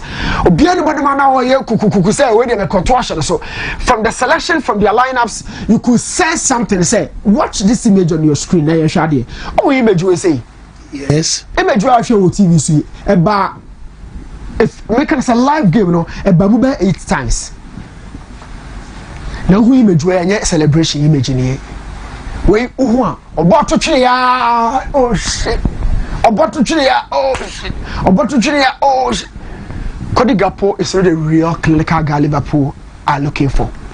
Isak is not ready. A kid stood out at early part now by now, but manager no enya Isak and so try for 4. But shall be game no mommy many moments, but some of the top moments these misses from Cody, somebody like Cody. And number 2, I'll be showing you something. Salah dropping. He's dropping into an area or very good in terms of transitions for Liverpool. Yeah, almost a Salah and can the normal Salah no at this point only has say about what the final third. Yes. But because the final third no born in bar or bet me about dropping as the second transition into should be a Mo Salah. And at this point, or Jimbo on the tennis here, he has to have somebody or important in the final third. Some problem we say no. Messi in Argentina in 2014. Angelo way there. Yeah, so when you be a clinical you good or the ball to more. very, very difficult. So Mo Salah will be dropping very deep. Salah will bet me about assist. But when I want to with that constant regularity for Liverpool in the final thing. Watch another chance here. I mean, this is an explicit header. It's how the 2-1. So now on the crown, I after Maguire share on the supposed winning goal. And I'm picking my key moments in terms of misses. Watch this. Wow. So watch this. Another move from Bruno Fernandes, and it was another thing I want to be describing as a sitter, but he could have buried this chance. This chance could have been buried. Or in a nutshell, we are speaking about two traditional powerhouses in English football, where finishing about a problem. 1-1. So we are not discussing it. And go away now, Meza describing it. You are also with TV as well. And yes, I can born on Kwana. Manchester United FA area ball. And now Liverpool for the subscriber by need to make cut if you're touching me, baby. But offset the whole picture here now. Watch it before born banner. There's also Amad Diallo. There's also the availability of Amad Diallo. So apart from second born and Meza, can watch Amad Diallo. Who could test for him? I understand left back could be Masabri. At this point, to be but Bruno Fabono, you saw him. Said the key place between receiving Bono and Diallo Noir.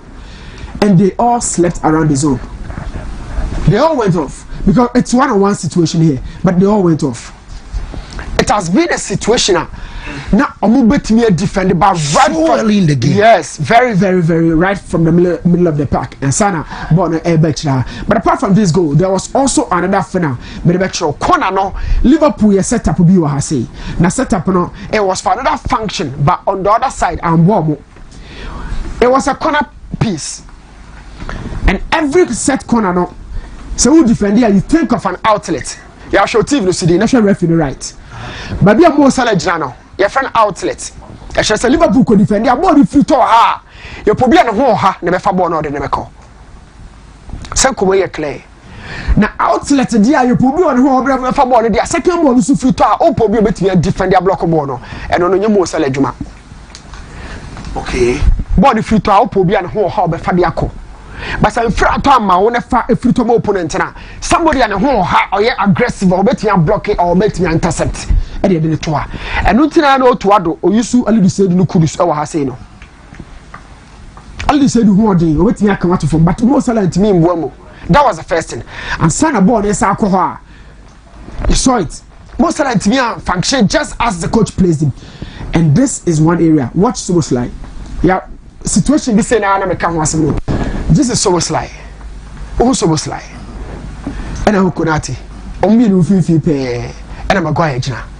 There's no communication. Nobody can convince me so like but communication doesn't exist here. But me take catch the goalkeepers and defenders and they say, "Oh, who's a midfielder attack about box with Matiano Wabakwa or Mayajuma?" Okay, so obi or ye midfielder and answer from in the corner. Yes. Or box anymore. So midfielder look at DM, the Ayana Moji defense kakra. Okay. But 10-8-84 no. As a Kupama Maba box, Bruno Fernandes Maba box. Watch him, that's the so slide. The new player, Maguire Konati, who is supposed to speak to somebody. But so slide no, the empire out body is a body be flat on a free hack call. By Queen body be fast free hack corner. And the case.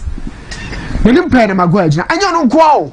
Also, was money the Bellevue United, but defend about committee error. Okay, World Cup 2022 was one of the Bellevue committee penalty. Did you draw about committee penalty over the area? Yes. The Champions League. Yes. It was when the Bellevue Cup final, and also called D. It was a Griezmann also one of them. So usually attackers in a bar. Obedient and China. No, I forget the panel. Watching. If there was and final crowd, what's almost lie alone? Watching. I say, my back count. To add up to the numbers, but he's only praying Sebono. Let me free hand attacking Crawford. But then I made to Mr. Liverpool crisis and they say Liverpool boasts of one of the quality players and as a squad in terms of technique. Yeah, a free goalkeeper, a question number 9, you don't have many of the players on the average. And watch a centre back. How Liverpool also a ball an idea behind person breaking it down, especially with the ball. I don't feel somebody to say a crisis been a SC because 4 games. Be or Europe. and then it be domestic competitions. But Shadia be a na me pese me can find a slot to where Shadia kakra the double inversion of a system. Me kuma chika kakra na set down. Ya Conor Bradley ni. Share the position no jano. Conor Bradley. Share mame. You should be lose Kekes position now. Oh two no. Bradley ni. Kekes ni. Oh two no. Kind of double inversion. Milos Kekes they were inverted as a centre back. Into a corner ni Yes. Conor Bradley they were inverted as a midfielder. Ya kwa ni mo ba be do finfin on to aso kwa attack. Say Arnold. Arnold the other crowd no. Arnold the other finfin na ba na ye wa twa na so se men kwa attack no wa stop no ha no. Okay. So we no ya inverted ko central defense. On corner ni mte say the we nya Robertson no kono. And the slot to pese Kekes beko. So yeah, all right, but look, Kekes is here as part of the back three. It's in run assistant, other full back about left centre back. Wontumi. And Bradley as right back. Trent Sabre in Kokono. Coach Nakacha said no, who the Brentfifi. All the rules are and the distinction between the two coaches. According to club, Sabre and Trent and Robertson Komokoda Dada. But according to Aneslot, the rule of the Amakoni Bradley says, "Udu Fifi and Kahuna system and Nanya 3-3-4. 3-3-4. They say Fifi, you know, running back Shobos Labeka. Nama Kalesta a pusha Babeka Isaka as double number 9. Nama Kalesta push Fifi on Mokadi position of the Jano and Conor Bradley Babamishim. Okay. Nebum Osha Chihormoswa. Conor Bradley a Fred Chihormo a jab. Konati and Van Dyke or a Troy to jet to her. It's in a Kekes, Mejaha. Now Kekes Busa said, when the Fala so, I said, no, don't worry. Kodigapu anymore as a left winger. It's a system near 3-3-4. The composition of the back three no, Kekes, Van Dyke, and Konati. The composition of the middle three no, Shoboslai, Robin back, and Conor Bradley. And you have Mo Salah, Isaac, McAllister, and a Kodigapo in the final 3-3-4 system from any slot. We in a row, and it makes up the whole differences between Ono and Klopp as a manager. But Liverpool one of the best defensive centre backs in passing. Couldn't in pass pa. Say you breaking lines. He gave one pass or half from the distance of that pass, and let's say John Mensah didn't be. Okay, John Mensah pass 2014 to Sule Moa about short to the chain. Shadibua. Okay, John Mensah position this say. When this was against Uruguay. Musalera Bobia. A kind of light breaking passes. Verticality of the game, you know, a force for centre backs be winning passing. Because when using the midfielders, you know, for different roles, it's the centre backs to become the new midfielders. Now, so when pass here, how do they go? Now, most of them passing in ball, but naturally, only pace. We give them Jarapike, Jaram Boatin, who's Ankrofono, Sankrofu Edibia. Konatimo, omum passing no, born top much abasa kwajomo. And this is how coaching is. Oh, yeah, wunya way fan count. Wunya way. As I said, work each and every time and watch a pass from the centre back. Well, as I on the net in him. Na onya assist. And even now, how are Liverpool attack and they attack with almost everyone. Why they Liverpool team our Uncle Waka? Everybody is here. It is a Manchester pan waiting. I consider just a goal from Liverpool. I'm telling you, Obi Waka be mention more goals. They attack more. They attack with a lot of fluency. I don't think say I will waste extra time on the Liverpool game, you know, if a kind of hold there. Let's talk about this manager. Jordan is a good team. We spoke about him last weekend. Yes. Angie, you Angie. But there are two types of coaches. Yeah, coaches in the back there. Or banner materials or piano, but me I be a few not the arena no co. Antonio Conte ni Jose Mo and then so. Coaches in the video. Wow, more. And they only didn't deal with it. Just some force so I fit him on ideology. No, on Friday, they didn't to her and build it before more. This manager is in that mode. Eti Osha Forest place or no espirito. A carve or more with a counter attacking Nick. Every opponent to be on me on Panashono. This guy is quite different. Or need any tailored measured short passing sequences in terms of the build up on Sanoti. It's Forest speeding game now ball last year. Sabina no pafia, it was just going to be a problem. And let up with the bass on my second, and the TV so I can It was a tough game for the manager, and everybody thinking same. Say, I'm selected to type it over Robert Sanchez, and it started game in post at Chelsea, and it was a game top players take I said Mobi. Now a bunny say no man for man starts almost bench na buy. Yes, man started sorry.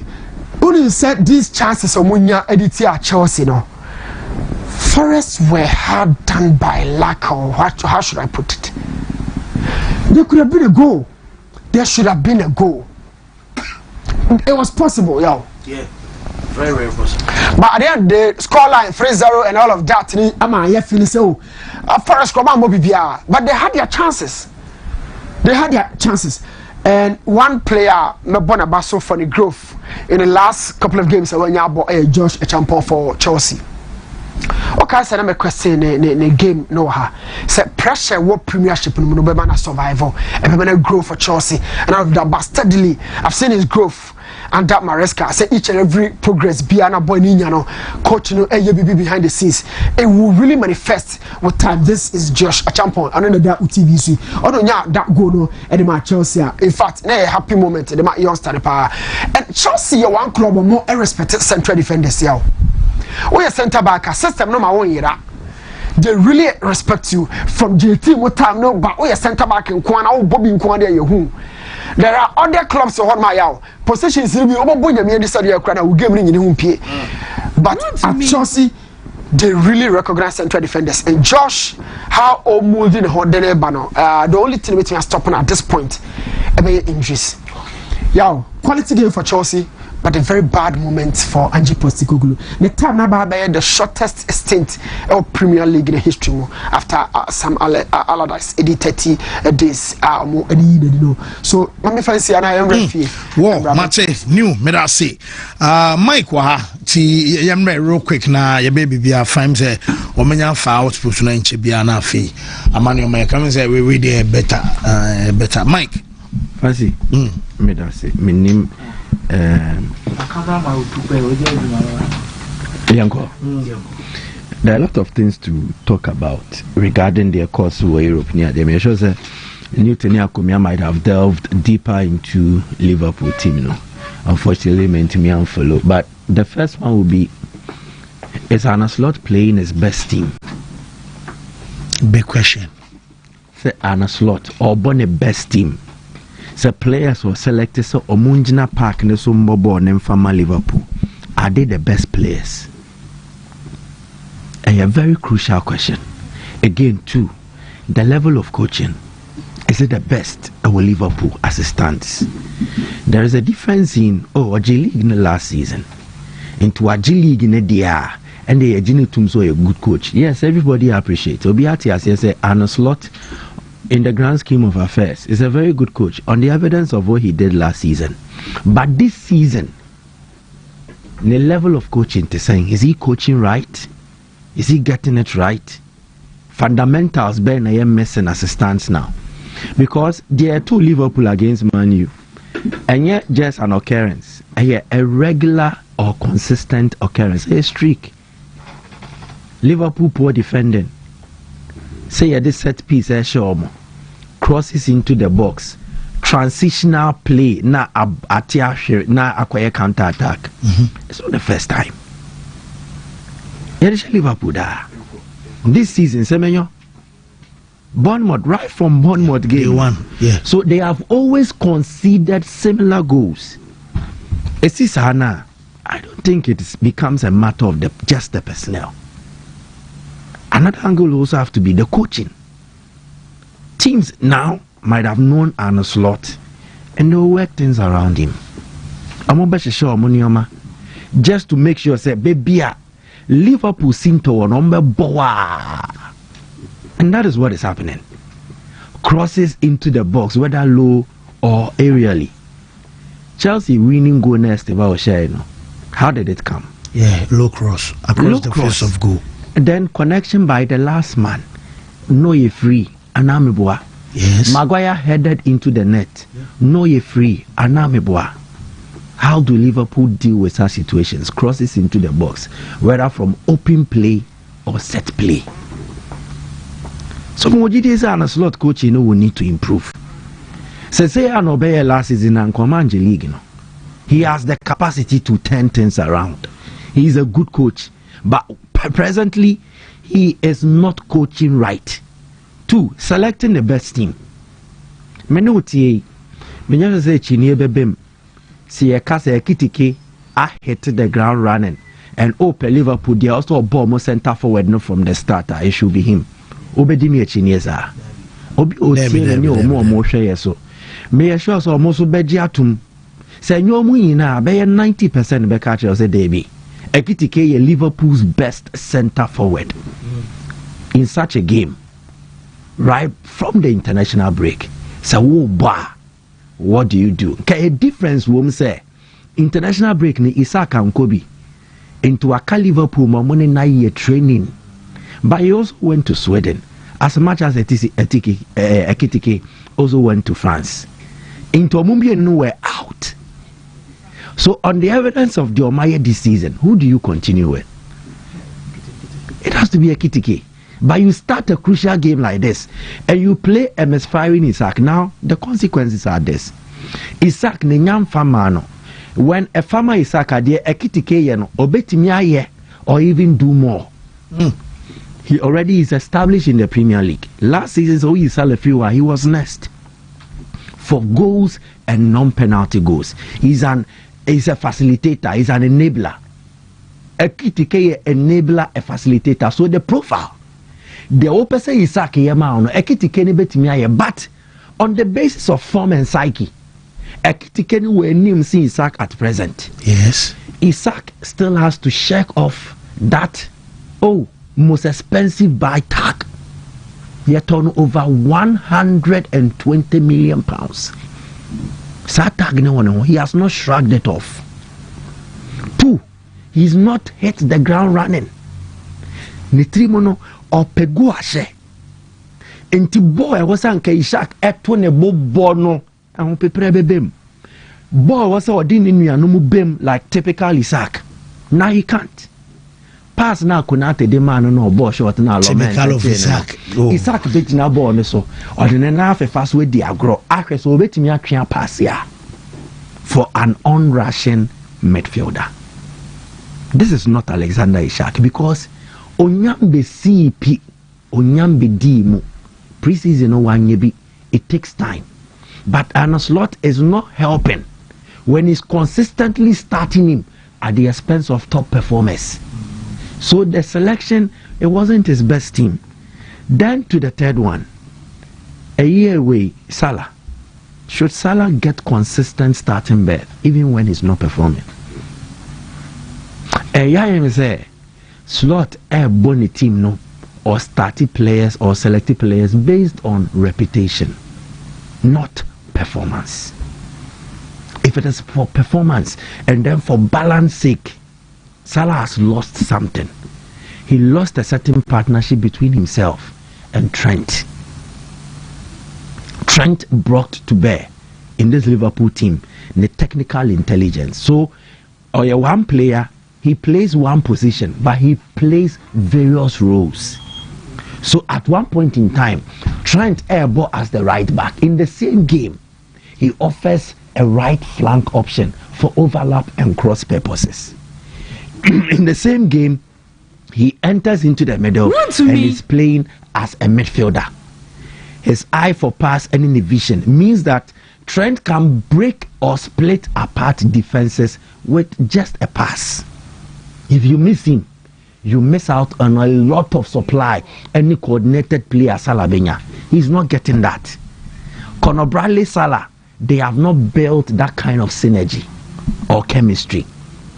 So Salah role now no play no. If you still use him and now if you continue to use him in that role, you will not get the desired result. So it is either Salah's role is being changed and your evolution. Players be just one style throughout. A good stage be based on a lack of personnel.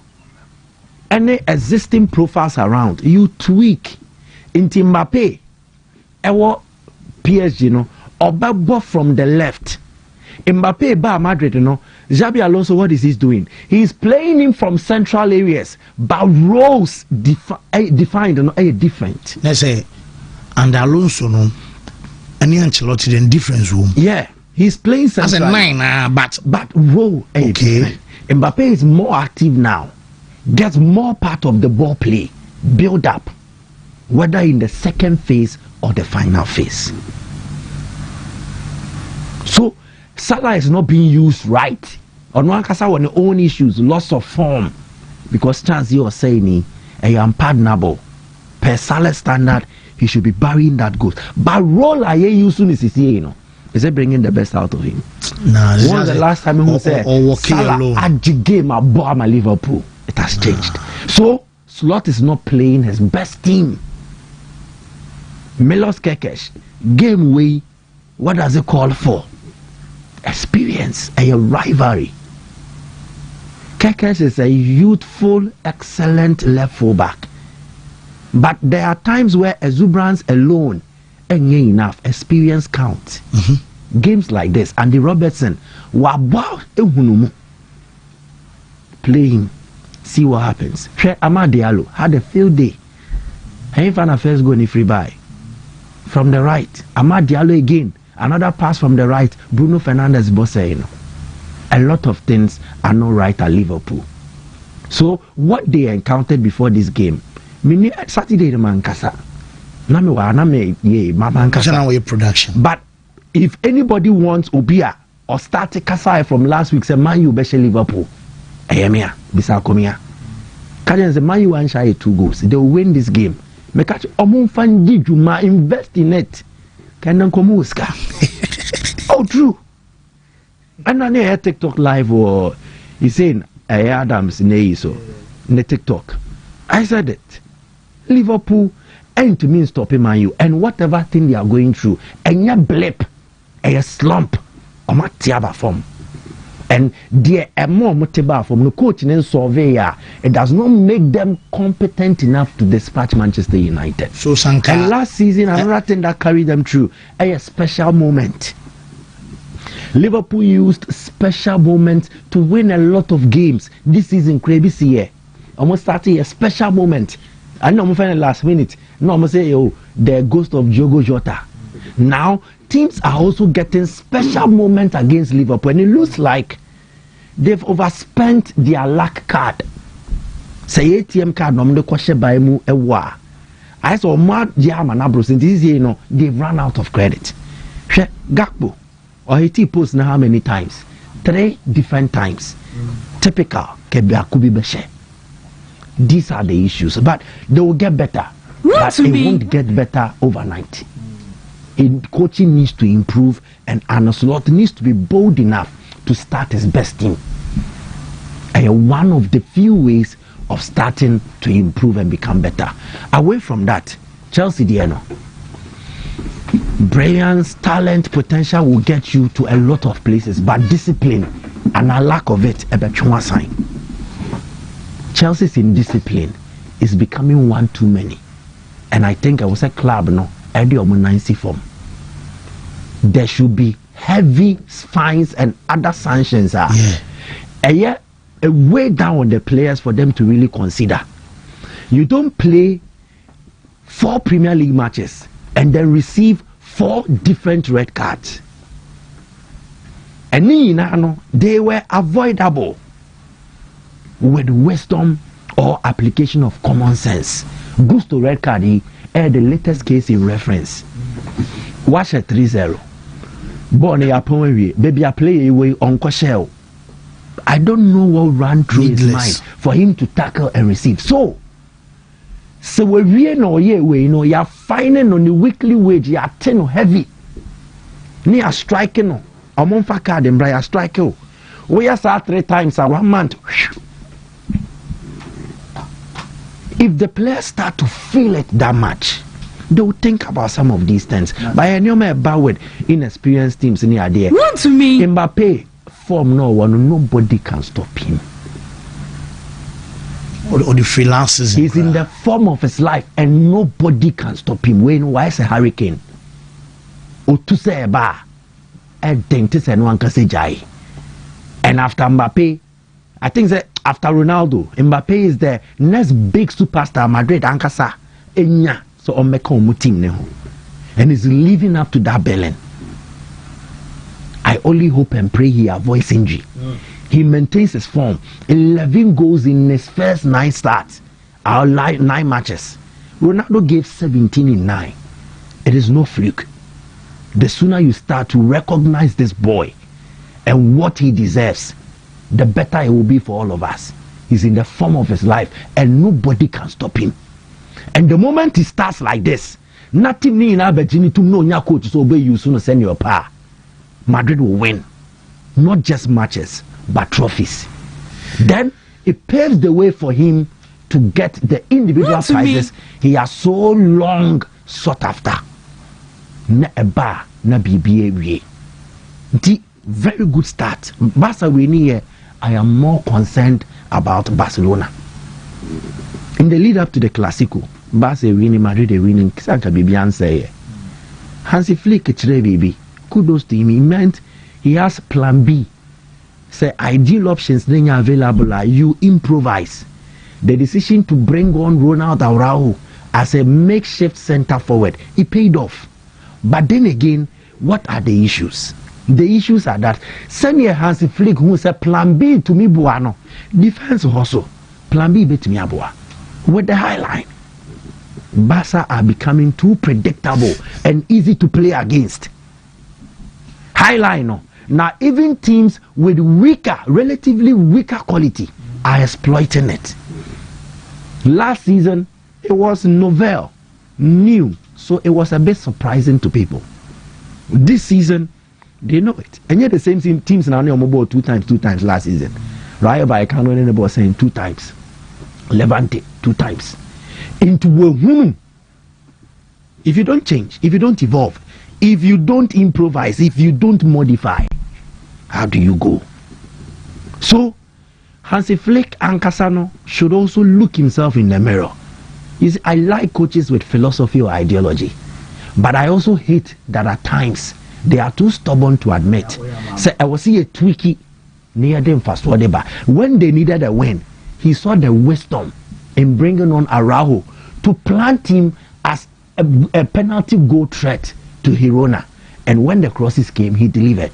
So why is it that you can't also improvise, make changes to ensure, say, Welusu Inigo Martinez, who was a crucial player at the mount defensively, you have defensive issues now. You work around something that works so that baby I hear born a weakness will improve it. I don't know. Obama is a 1 minute beer. Okay, you coffee. I don't know. Position Ben Hurricane into me more. Oh, that's a dark classic. You drew no 6. Hurricane played the dark classica. It's like when you were hanging with the Mawa. 8-16. About 2, about 7, about 8, about 6. There were times of a ball 5 penalty box. No, yes, slight tackle. We need last balls. Hurricane, Asoja, but I'm sad. He's playing for the wrong side. Not Bayern, certainly Barcelona or Real Madrid. Former woman, what does Hurricane need now? Finally, he has won a league title. What is the Bundesliga? No problem, Meboa. He's won something, but fundamentally, where Bayern is, they won't grant him what he needs. Lewandowski was in the top form. Shego is a Hurricane. Maybe get a Ballon d'Or. Hurricane needs that international recognition individually. I don't think Bayern can offer that. You have 2 platforms. You have Maute Usiswa. Yamal, excuse me, he's my boy.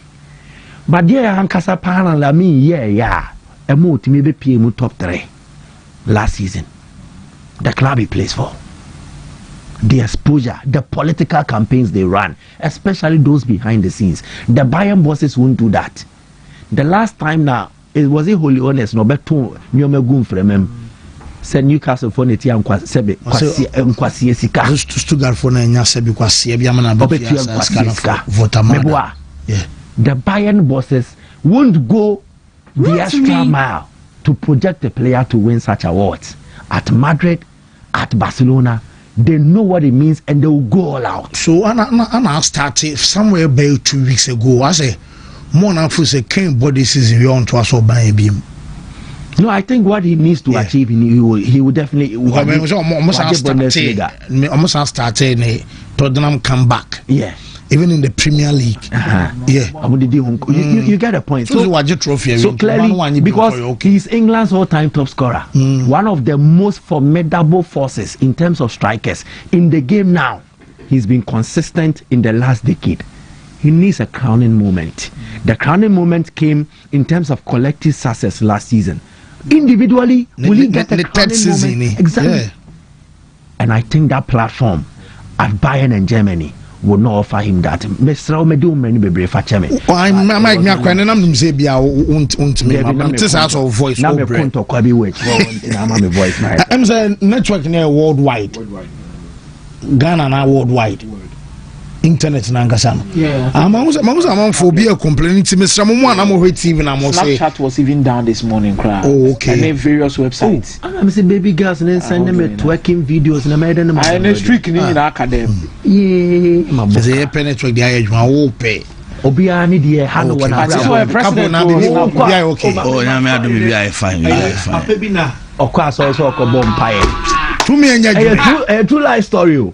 Okwaso so okobọ mpae na abrante bi bewure mu o ne rade so ma menye adwuma yi a meda wase mehiraw na papa na hey abrante adwuma be na ono so me permit na adwuma by day na makọ mo mfamenti me bọ mpae zero na so betu akase so o mema me kakra e ma so de be 100 cedis a day papa ne to ne bottom yi o kan iska 5000 je ebe so o say why you need no say oh hey rade tie empire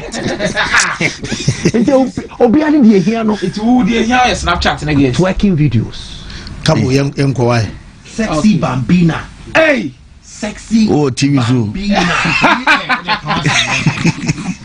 TV zoo mom preno kanche say TV the say contempt na yedi nkomo yera kotoko match num na ehwesere nuama siko enra na yentoa so emfefri okrobe akumasi asante oroko awoma me spectators enra omo buy na say omo beta chiri so ombeso boti kotoko na attendance na ultimately say very low na e wo form yepa ne mum owesere chairman solo born homodin na or try say obeboa ma supporters akona or try the best ne mum we say the supporters no suti na ultimately say still na there is room for improvement say ne games bia no meet me abomode na afọ ma support no ma supporting yenra game no eba so ema krobia elusu 1-0 na bakasu wono ana the ball no to net was corner peja ye naja wono nso the ball no to net ma work for ehye goal no ba ko akotoko entimi anti na game no incident bebre epie ewomu abranche friend say Camara no goalkeeper no opie every 18 year boss no meba nanim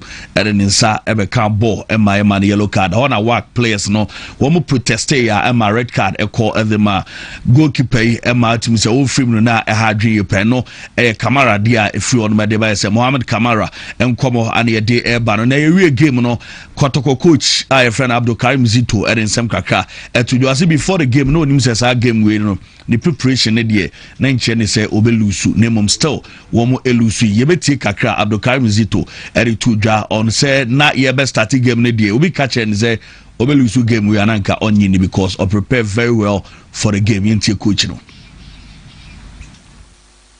Well, anyway, some gakra coach, and I say, yes, any coach, no, and some ebit my ready na fieti sereni, one and so attitude Abdul Karim Zito and some and no.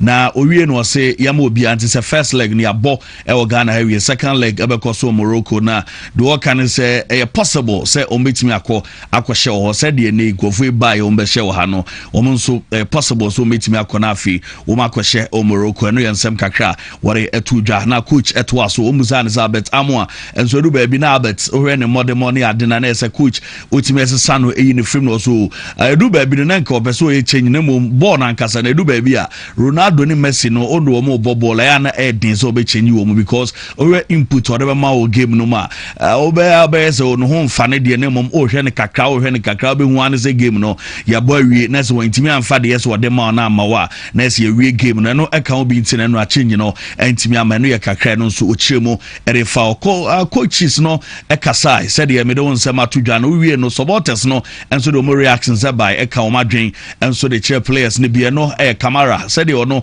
esi ebe touch board them say supporter ba ko ebufu back as a goalkeeper there enso who the rules of the game now who said them rano enso esitie na unimum rano na say oh yeah adwuma as a goalkeeper na otimi pie do nsabe ka bola na say unim dia oh yeah eno enso ye supporters ne bi nsema wo mo eri to dwa do nsem ede ma na e show no so na ye to aso na afi yakoya nim ne on sere nuama esitia na ye di nkomo ato aso de afri wa ye behwe na afi ye di nkomo kakra supporters ne bi ensema mo de to dwa ne ntie na afi ento aso tan fan no watch camera the soye ozo usuamra no na uhu series die na go ne na ne sa akwa no ye supporters ne bi nsema wo me to the house of vocal obrekum game na no shepa mauli wayo ebo go ema ene team no ema has o manage pa Hamza Isa enso bo go ba ko count 2 goals and o mo bo modern e she obrekum mountain so na say wo mo dwumadie no ko kama goals no highlights no bi and ye e ama no eye abrantia mauli wayo ni go no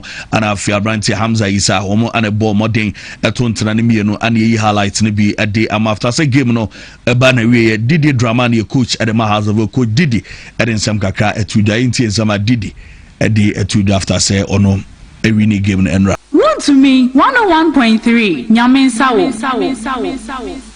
say coach ensam ebe ready na afia on say nuama enso coach inti kakra de tuda features and then every team is still very, very strong and then every team tries to consolidate what they have. But coach, looking at that tactical tweak, you have to take it off Adamu, bring it on a natural right back, change it to the 4-back system. How good was that tweak from you? Unfortunately, he's not a natural right back. It's an alterated one.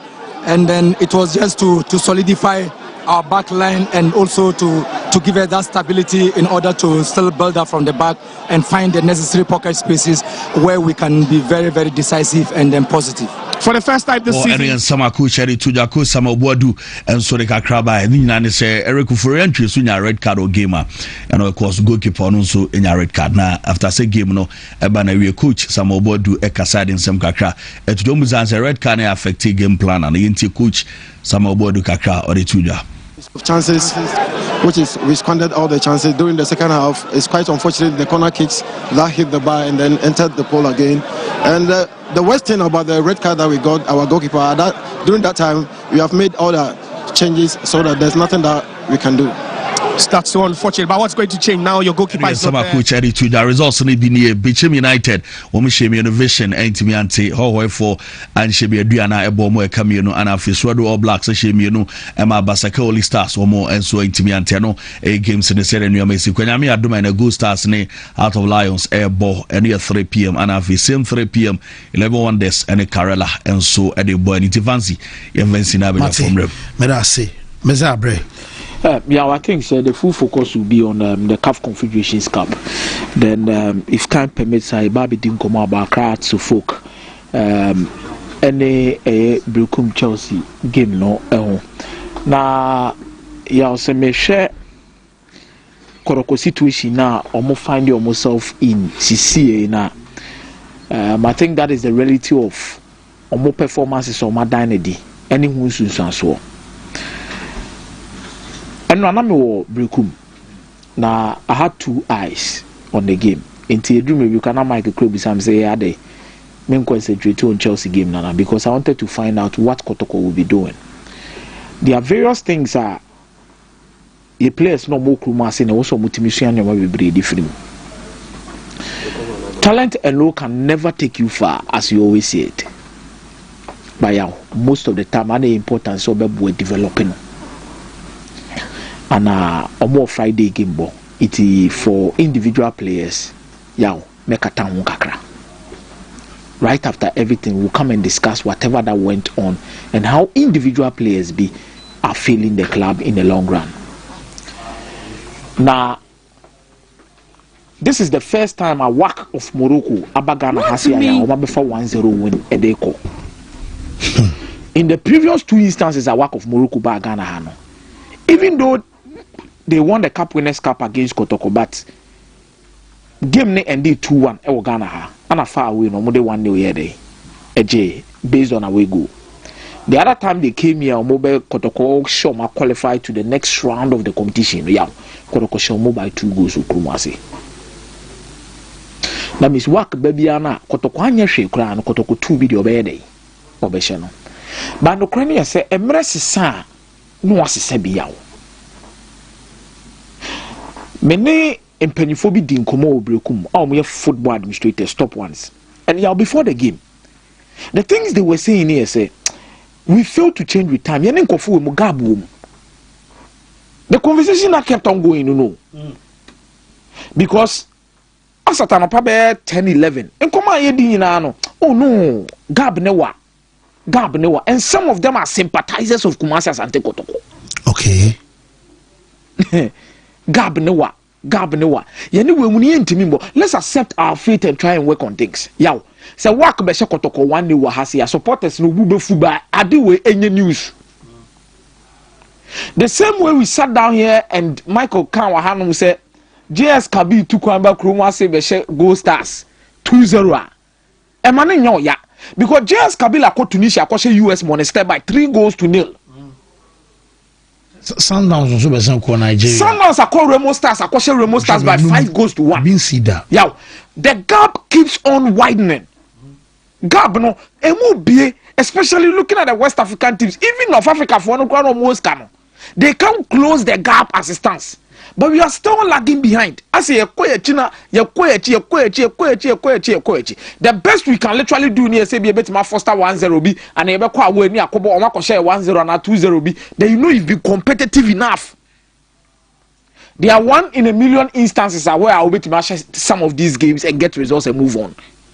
But as it stands, you need to accept reality. And I'm also being Pamu Kojito and I meet your comment in the brother and I laugh. Yow. It's not because of say ABR Nipano who is Ranase Bibisa, but no crane say people are failing to accept the reality. With your born said in your city koi. Dreams FC come fast to the core group stage. Mediama come fast to the core group stage. No, we are lucky enough saying your teams be any more a bosso. Itimali Ubetuka Nigeria. Wakwebi Congo bi na bibisa. What I say? But the moment we met the North African teams, you know, for example, any more match team, to me, Shedi Aziz Kidibeye, Mediama Okruma say so ka yanga game no. Aha. Then no hwe the Zamalek de Dreams Okruma. No hwe the Ali here. There be some I can say boy say chances. That is the difference.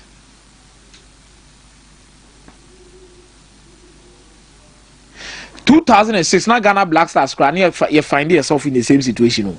You know Brazil boy, yes, oh yeah, bobo.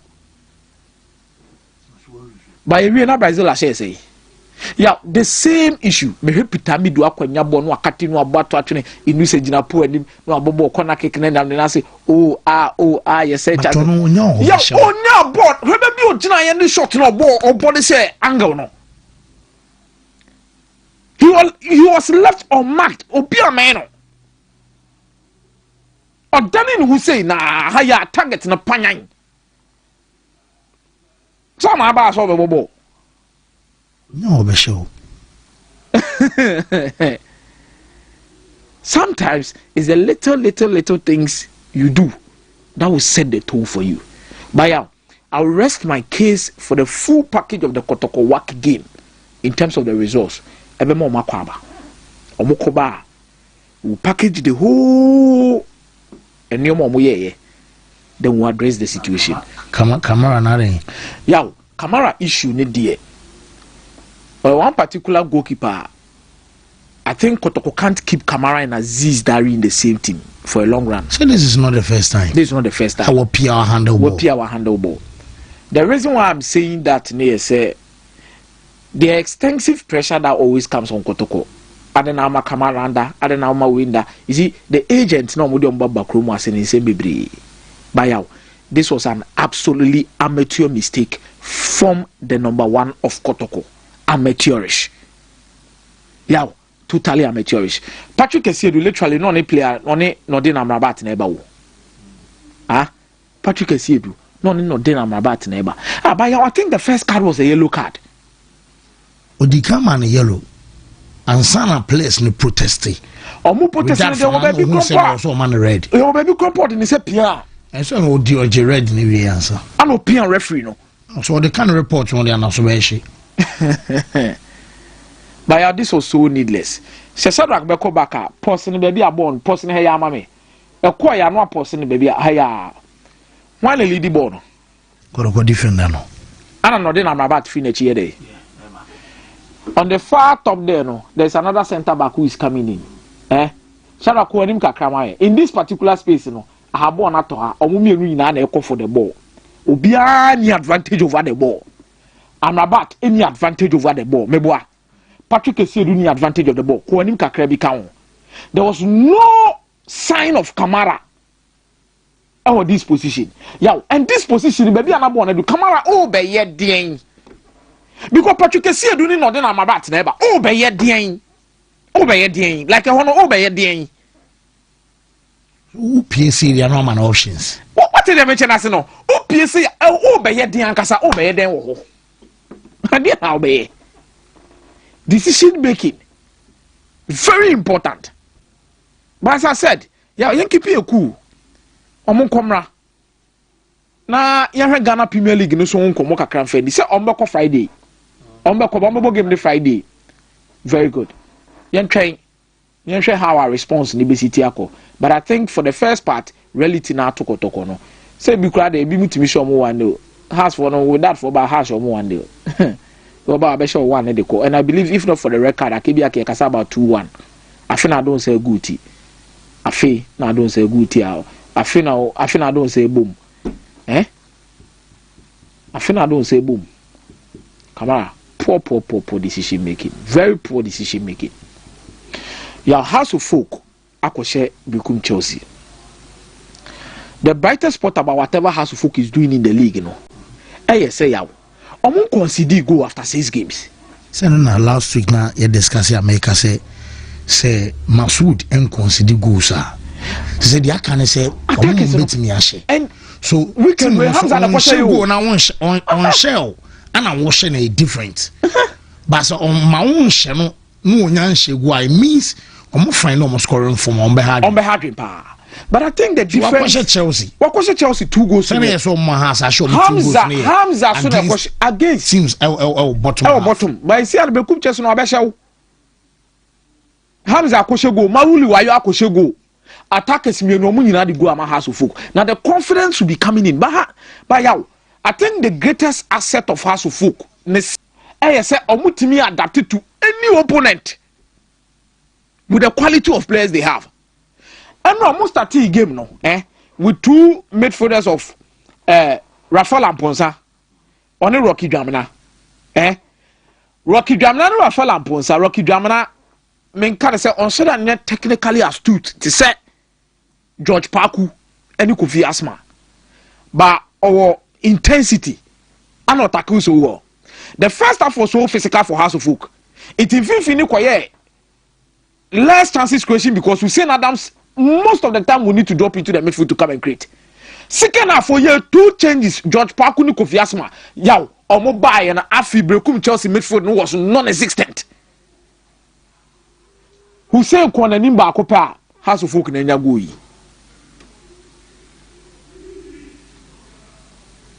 And this is a team that can adapt. And Benjamin Asari confidence level, no. Hey, yeah. Yow, yakaso bi wo ora. First half number 30 minutes be. Now has for no physical in international mo lusu ball so crucial positions. No free players be 4-5. Obia ye din se gunachi. I'll be tea. One who experience true. And when you about yeah. And you was one shouting oh. True was saying national when a free one House of Folk can consider open play chance to first half in the ban we the basket half. Yow. And you'll be say You were there. Second half ne buy no. Gidi because sa referee J Bobby or ben referee respect be or the man no. There be o. Ya o me say Benjamin Asare ora na o commanding is say no. Bobby Balasa what na beti say what Geno aboni say no aboni. Hey. Confidence. But if you have such leaders in your dressing room, now coach BT said Didi Dramania, it makes your team well drilled, and I think this is a big resource for House of Folk. For Brekum Chelsea, some of the pressure on so yaw. This season, Watana Brekum Lusu to Kotoko 1-0. Watana Brekum Lusu to Haas 2-0. Omarini only one game of Brekum, 2 goals against Baseke Holy Stars. Yaw pressure man what they must Samobodu. Tactically Samobodu and no more boni brutal game him yaw.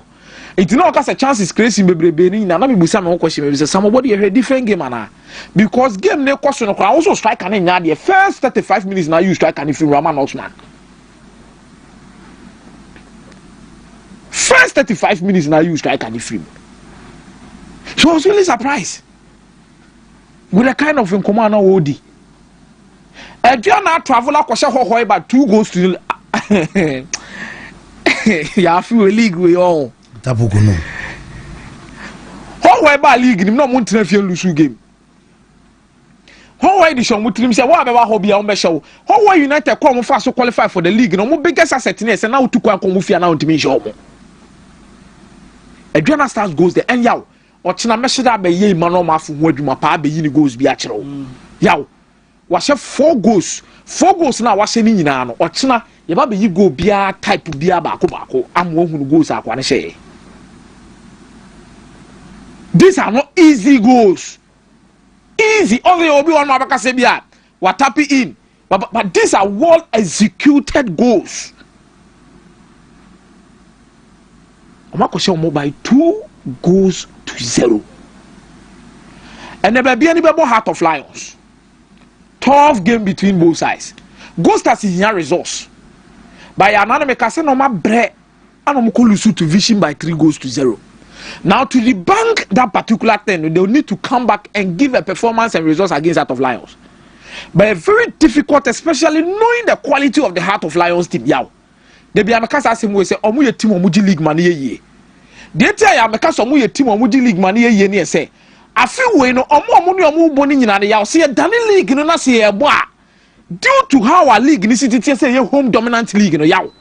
Ube ko ni fie na ane na kwa akobo. So qualify so on the the kind of results you be expected to be now yaw Heart of Lions are bokotoko away. Omunya say 1 point meboa. Heart of Lions are house away. Omunya say 1 point. Heart of Lions say ko ba bia ni Gold Stars. Say ne omutimi konya at least 1 point wo ho a. See Dani league ni na ye bo a. E ma rem fi say omo aye tepi omo say league no ma previa di ne mumia sabe ko. Kotoko beko. Ho. Ai, has beko ho. I want so the Pando Heart of Lions because Pando form no deal. And sana Gold Stars no so akopando. It is a ya Dani league this is here say ebo. Na Pando Heart of Lions the year. Meaning say most of these clubs will be going to Pando. Difficult grounds. Now, I think Heart of Lions adwuma na omo ye no any the fixers no manya no. Omo ye justice to it. And yaw omo bodro na ko mo fie honom na their next home game, you are sure said they are winning it. And I think for Gold Stars, it will be very important to get a 3 points against Heart of Lions. Because one now, you'll be going to the return leg of Pando. It is a true time, that's all person G League now. Oko Pando no, results ben akwakopedia kwakonya. Edi akwako G League no. How compact they are, the quality they have, and the results they are getting proves to be very important for their cause to win the league. Omo a very experienced manager. It's Newton ne coach Amankwam na also mo pijam because match we nyankura match. Sure. Match we dey nyankura match because Pando for no ma bom ho ko be 3 seasons ni. Very compact. Yeah. Ahode ne wo ho physical omo ye fit. Kojo bin junior ball league ne nyane experience attacker up front. Yeah. Do Cheaglimo. Ene adwuma na den. Okay. So mo ho me no so a yen wie no. See timi wie first round we na Pando Heart of Lions that first no timi abakuma sa be fa 1 point. Wako Accra akofa 1 point. Wako Gold Stars akofa 1 point. Hey! Let's return legs in the Mamboko Pando ni na mo fa mo nsem uti. Because trouble will be looming. They have a very good team and an experienced squad. Yeah, they must say another experience about the Kamwa or more airboa. See, I never could say. Omu team na no day. I'm here to see Ghost Stars beat my fire results. I have beat myself for pie game week because I don't know the away now no. Omu ba away omu ma own show mo. Omu timi shawa omu ma own show mo because a home dominant league nearby. So important to understand a Jumana or person moye engineer results at the qualifier call many couple. But I say, Mr. My easy, Mr. Easy, Mr. Easy, Mr. Easy, Mr. Easy, Mr. Easy, Mr. Easy, Mr. Easy, Mr. Easy. It's all about maybe we are friends. Sports guys. Yes. Easy waterproof paint. Okay.